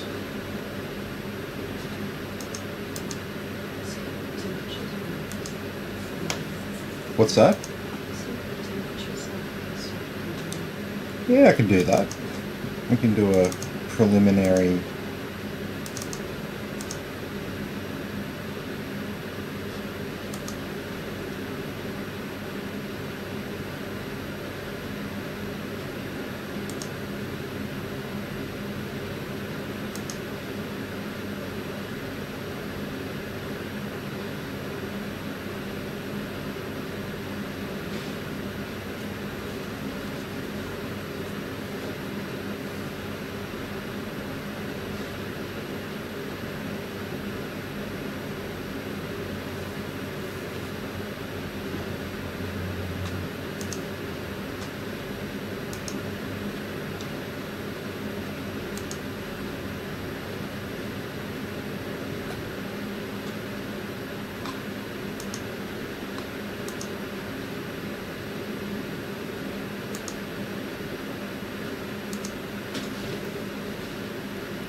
What optional updates are there?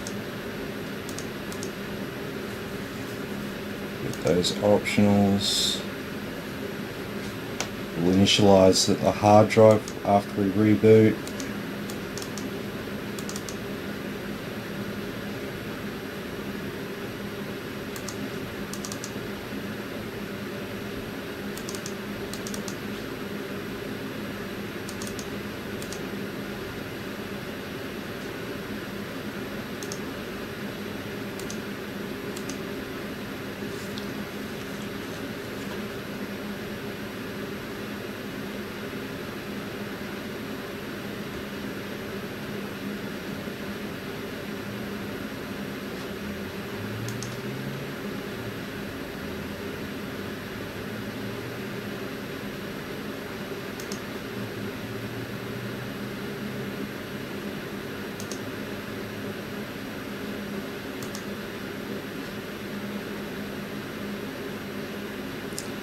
It's nearly done.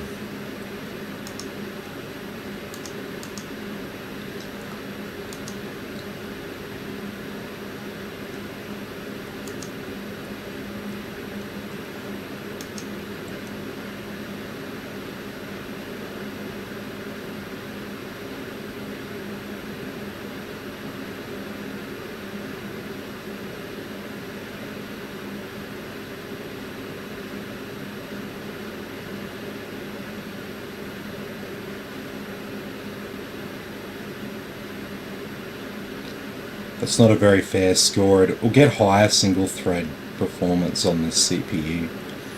It's because we're installing shit in the background.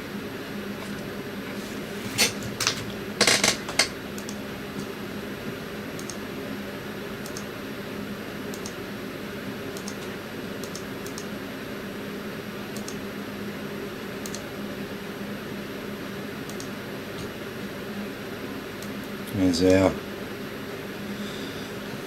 20 threads, 16 gigabytes, 1 terabyte SSD, Ethernet 2.5 gigabit, RTX 3090.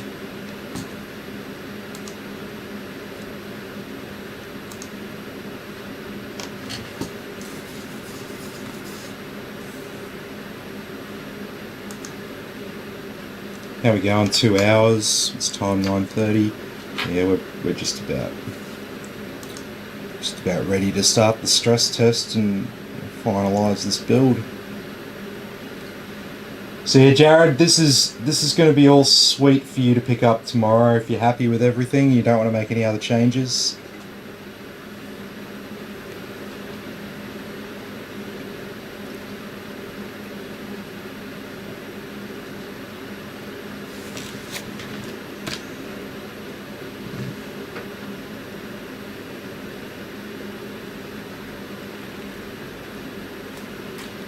Just realised we've got an addressable cable for the graphics card.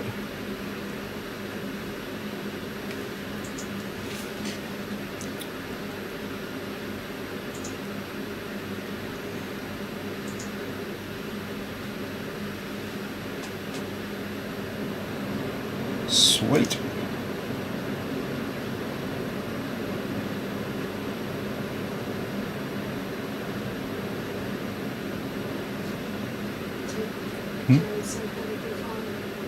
Yeah, sweet. Well, yeah, just let me know when you want to come around and pick it up. It'll be all ready for you tomorrow. Not seeing any major issues that'll occur with this configuration. This will stay nicely cool and all that. Got all the software installed for you now, so just got to tune the fans and do the stress test for you, and then it's all good. I'll just make sure everything's right and the thermals are okay. The graphic card fans are tuned all right and it doesn't get too hot. Just all those little finer details just to make sure it's right for you, because the last thing you want to do is waste time worrying about, oh, is it getting too hot and stuff like that. That should all be taken care of when you buy it.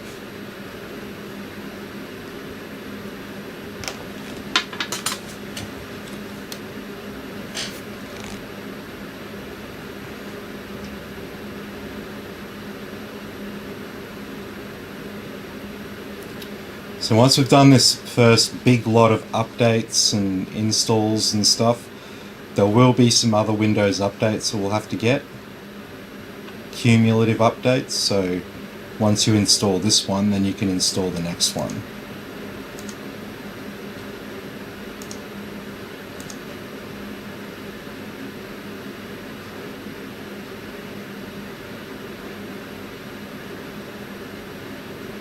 Okay, no, we're all good.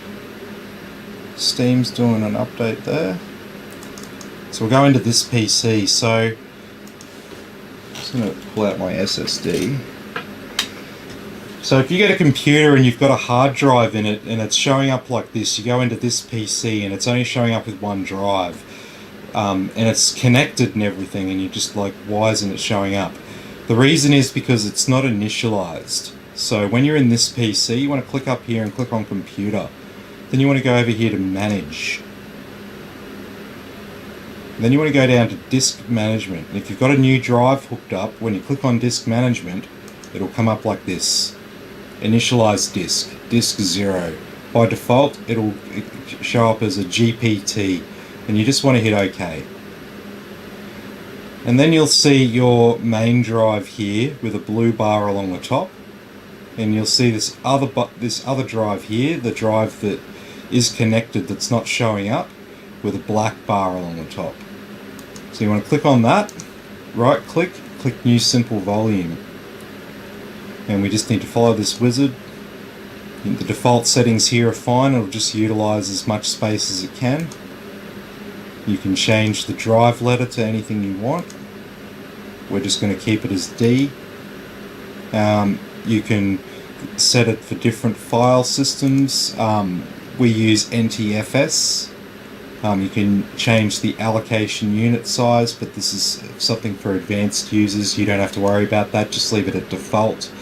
And then just change the drive name to whatever you want it.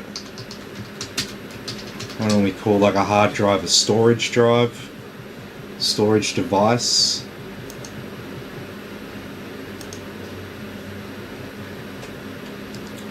And there we have it. We have a blue bar on the top, storage drive D. We can close out of that, and there it is, our storage drive.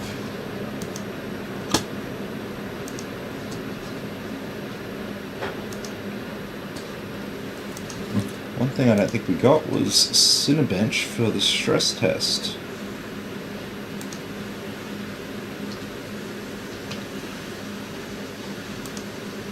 Oh, and we haven't got. I thought that seemed a bit easy.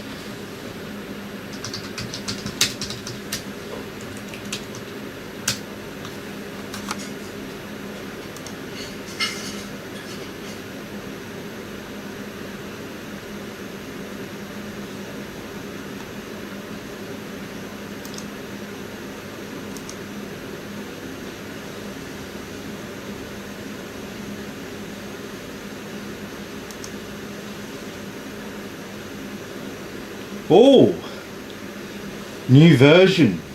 Support for Intel 500 series motherboards. What the hell am I talking about? So Intel 500 series motherboards, 500 series chipset should be more accurately, is the upcoming new release of Intel motherboards that will support the new 12th generation CPUs. Not 11th gen, 12th gen.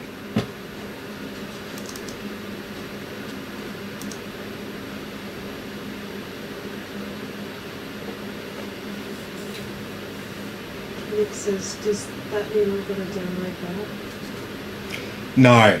No, you don't have to worry about that, Nick. No, it's just the developers are starting to they're starting to make adjustments to software like Gigabyte App Center to make it compatible with future technology. I just saw it there on the update for like the latest, like details about the latest version, and I was just like, oh yes, sweet. It's actually happening.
Okay.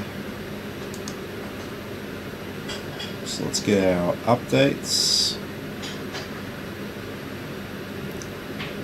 So this will have our motherboard and chipset drivers, gigabyte apps, and this other stuff that we don't want.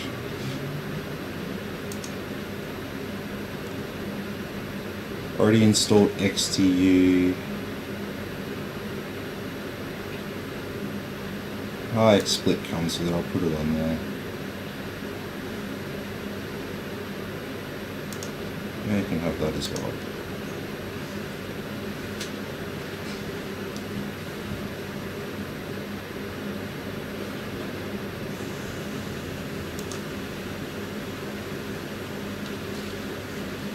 Just update these Windows apps while we're at it, just to be thorough.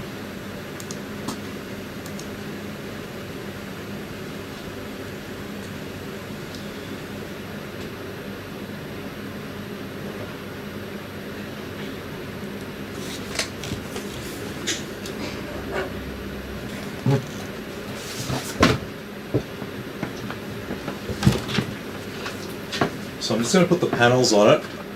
I haven't done the cable management. I'll do that. I'll probably do that tomorrow morning. Why? Front panels are not considered. Huh? Oh, Oh, no. no. It's okay. It's just that.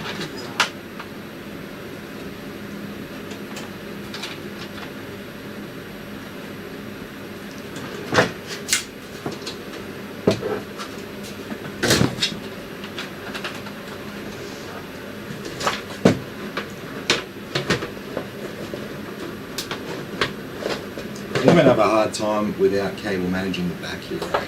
Yeah, you get it. Going to have to. But I don't really want to do it with the PC turned on, that's the only thing.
Okay, while that's all downloading, let's just see how much of a mockery it makes of heaven.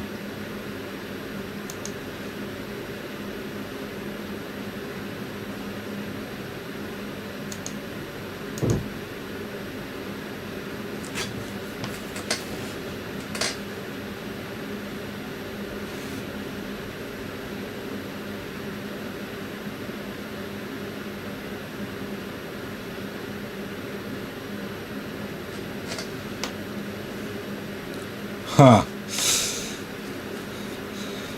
Yeah, it's just like 240 frames a second there. Oh. Oh, this is nearly done anyway.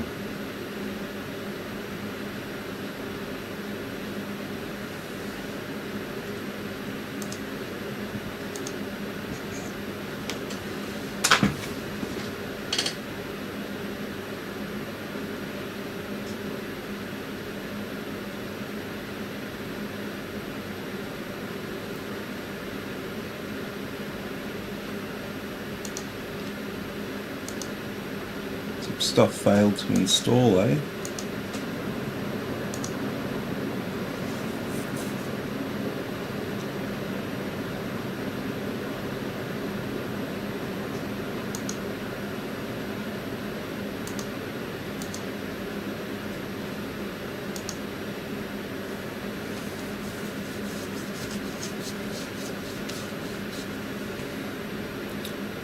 Why did these fail to install? Maybe later versions already on the PC. Let's see.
Let's just give those last two one more try and then we're going to do a reboot.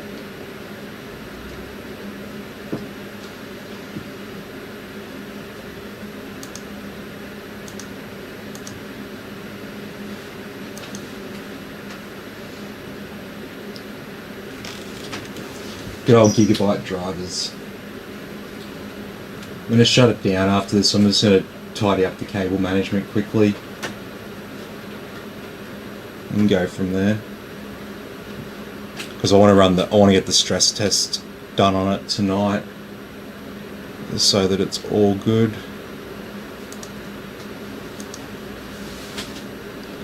Yeah, so this has obviously got a later version on it.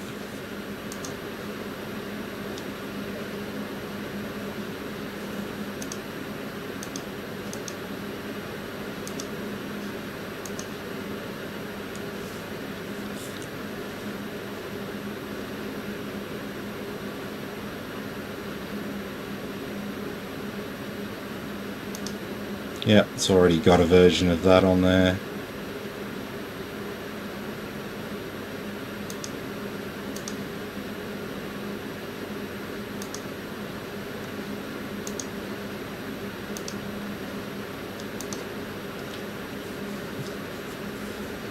Bluetooth driver. I want to make sure that Bluetooth driver is set up properly.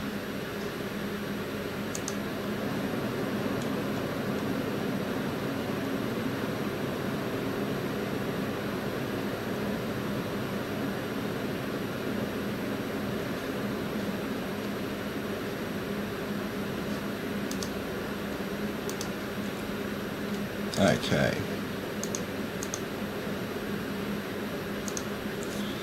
Do a quick reboot for those updates, and then I'm going to shut it down. I'm going to fix up this cable management quickly, and then we're going to start the stress test, and that'll be it for my video tonight.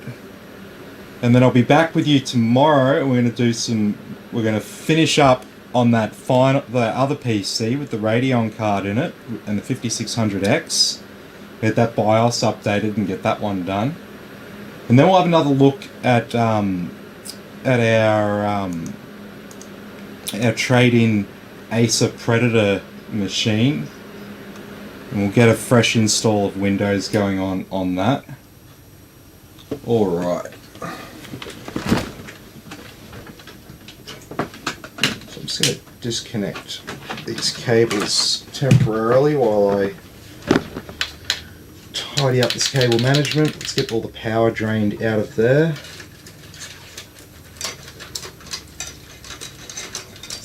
So do you know much about the upcoming DDR5 Windows Best Post refurbished?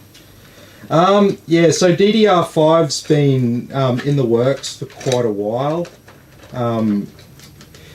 We're not really going to see too much, you know, we're not going to see it for quite a while in terms of like ordinary users getting access to it at a reasonable price. But I believe I mentioned the Intel 500 series chipset before, with that update coming through, and so basically the 500 series chipset is rumored to be DDR5 compatible. So I guess watch that space.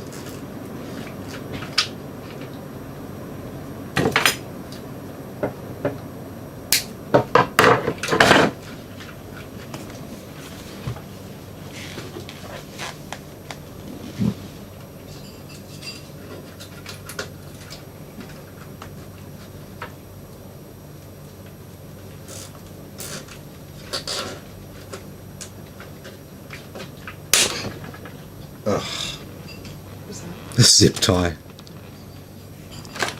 just snapped.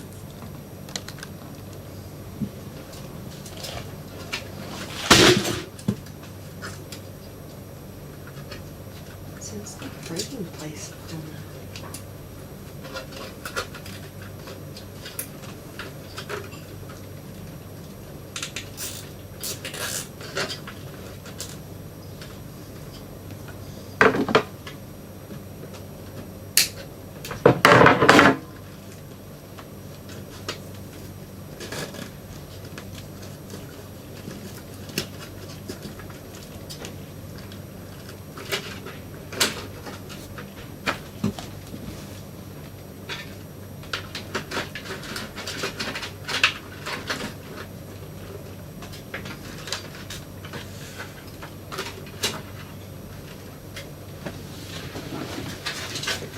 Wait, Tim. Yeah. Can you run these cables to the graphics card from the quick export? This is from down the bottom. What do you mean? Hang on. Oh, because, don't worry. There's no way it's larger.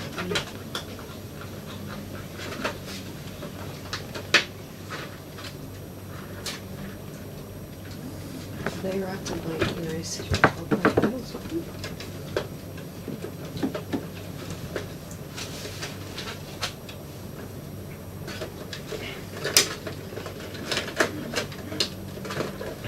Yeah, they can be fed, like the cables can be fed behind.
sticky on the inside.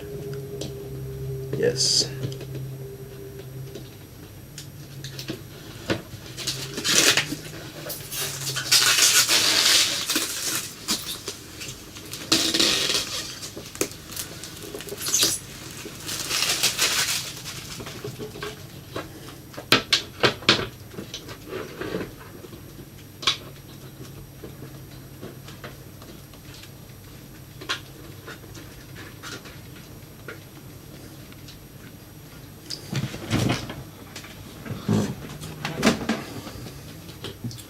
Alrighty. So one thing I don't think we've got out of the box yet, our Wi-Fi antenna. I was going to say something about that. I'm like, does it need an antenna? Sure does. They're sticky on the antenna. Yeah, I know, there always is.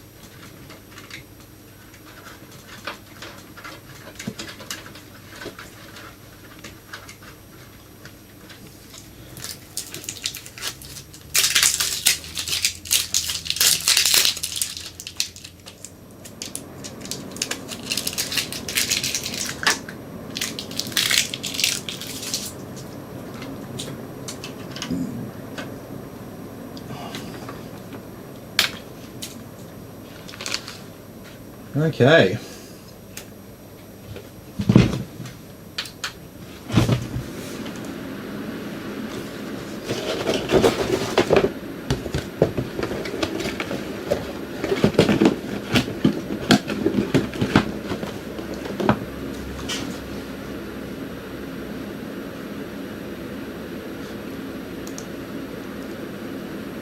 Okay, so we're on to the final little bit of stuff that we do. So I'm going to go into Thermal Console, which is a Gigabyte app here.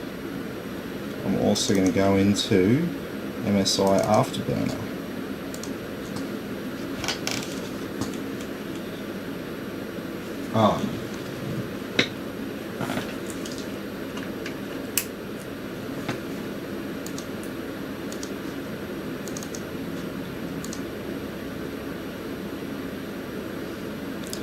Okay. So what we do in MSI Afterburner is we start it up and we enable user-defined fan control, because we don't want it to only get to 100% at 90 degrees.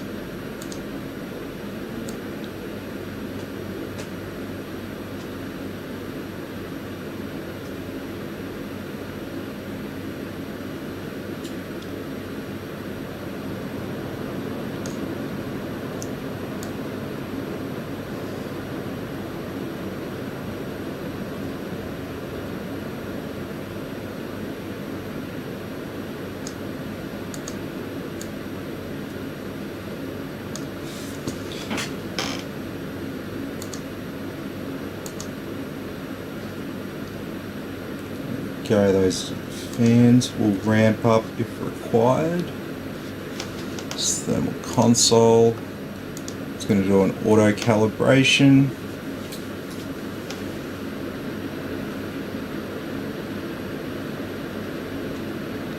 For our stress test, we're just going to put the fans on maximum.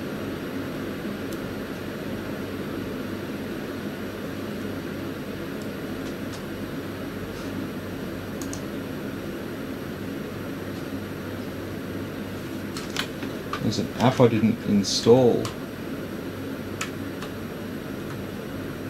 No, I don't need it. It's okay. I can use another app to do the same thing.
getting very toasty with Cinebench workload.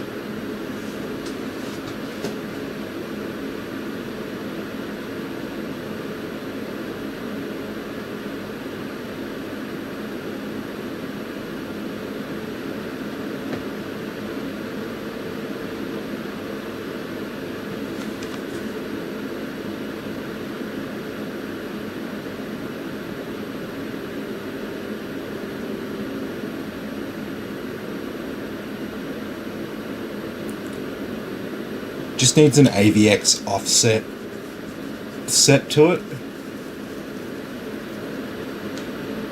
It just shouldn't be boosting. It just shouldn't be running at 4.8. It should be running at 4.7 while it's doing this. That will make a big difference. So stop that for now. How's our graphics card going? Temperatures mid-60s there, that's okay.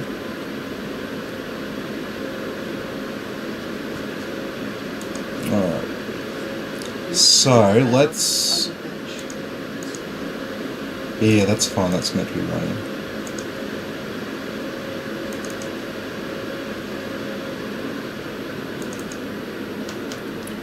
So let's apply an AVX offset.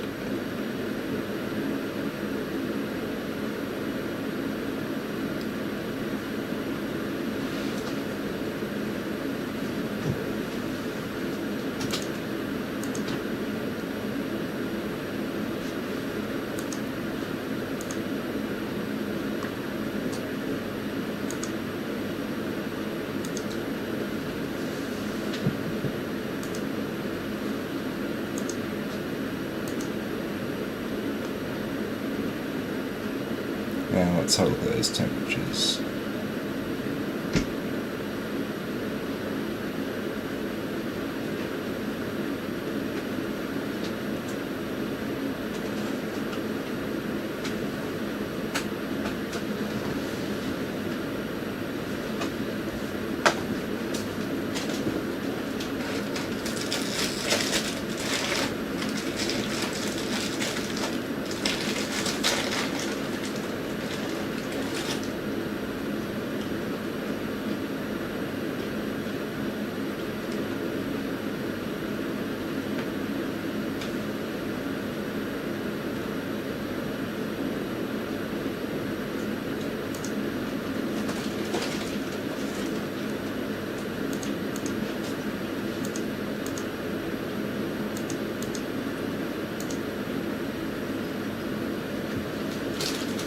Alright, so let's give it a... Let's try a different tune.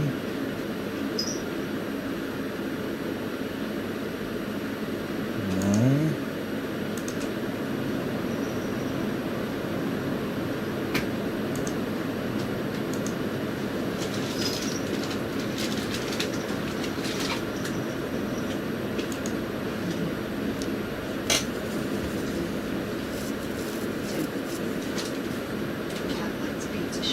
Ah, true. There we go. So an AVX offset of 2 will keep this working nice. And how's our graphics card going? Oh, it's like not doing anything because I don't have the window maximized.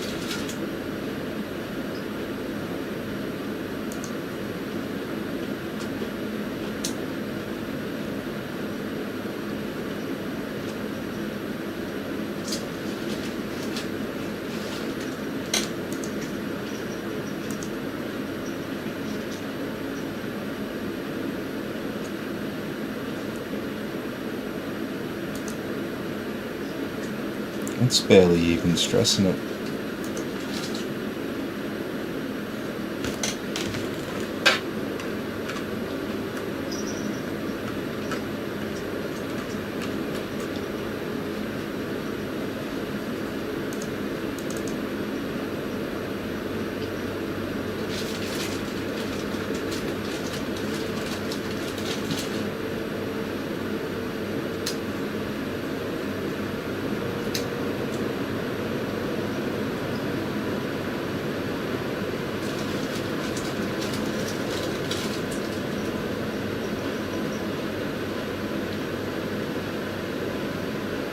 I'm going blind.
Okay.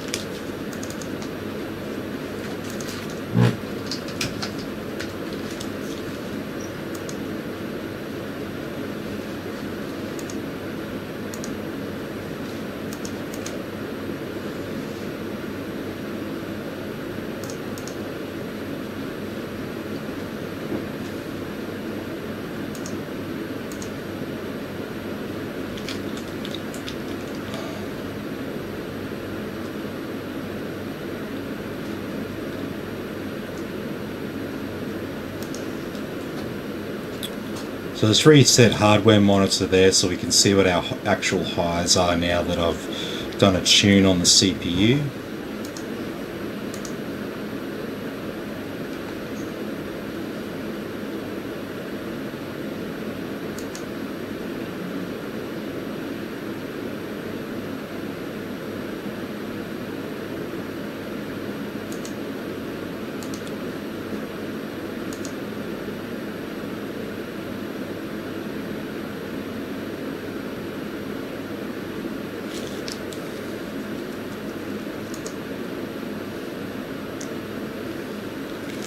So this is Intel Extreme Tuning Utility. It's just an easy overclocking tool from within Windows, so you don't have to keep restarting.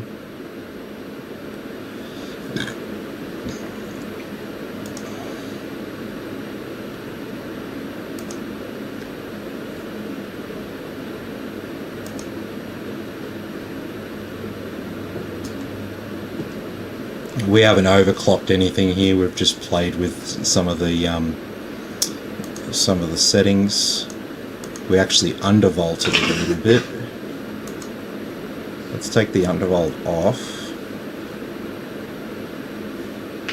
See if that makes a difference.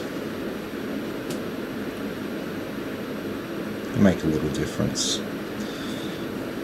The CPUs are normally they're normally slightly overvolted from factory, so you can turn the voltage down a little bit if they're getting a little bit too hot, and you won't notice any drop in performance or anything like that. Makes sense. The choice of overclocking. Yeah, well, there's no, like I said, we weren't really overclocking there. We were putting in an AVX offset and undervolting it a little bit. Just put it back to normal voltage and we're still staying within range there.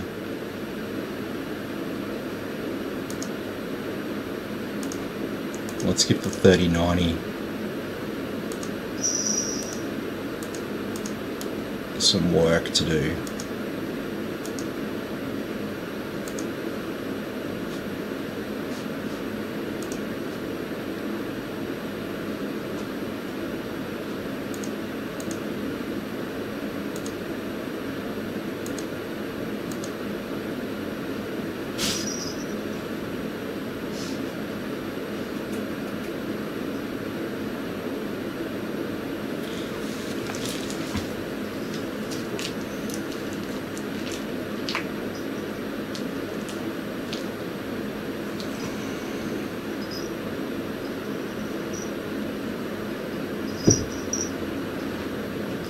Alrighty, so this is pretty much it now.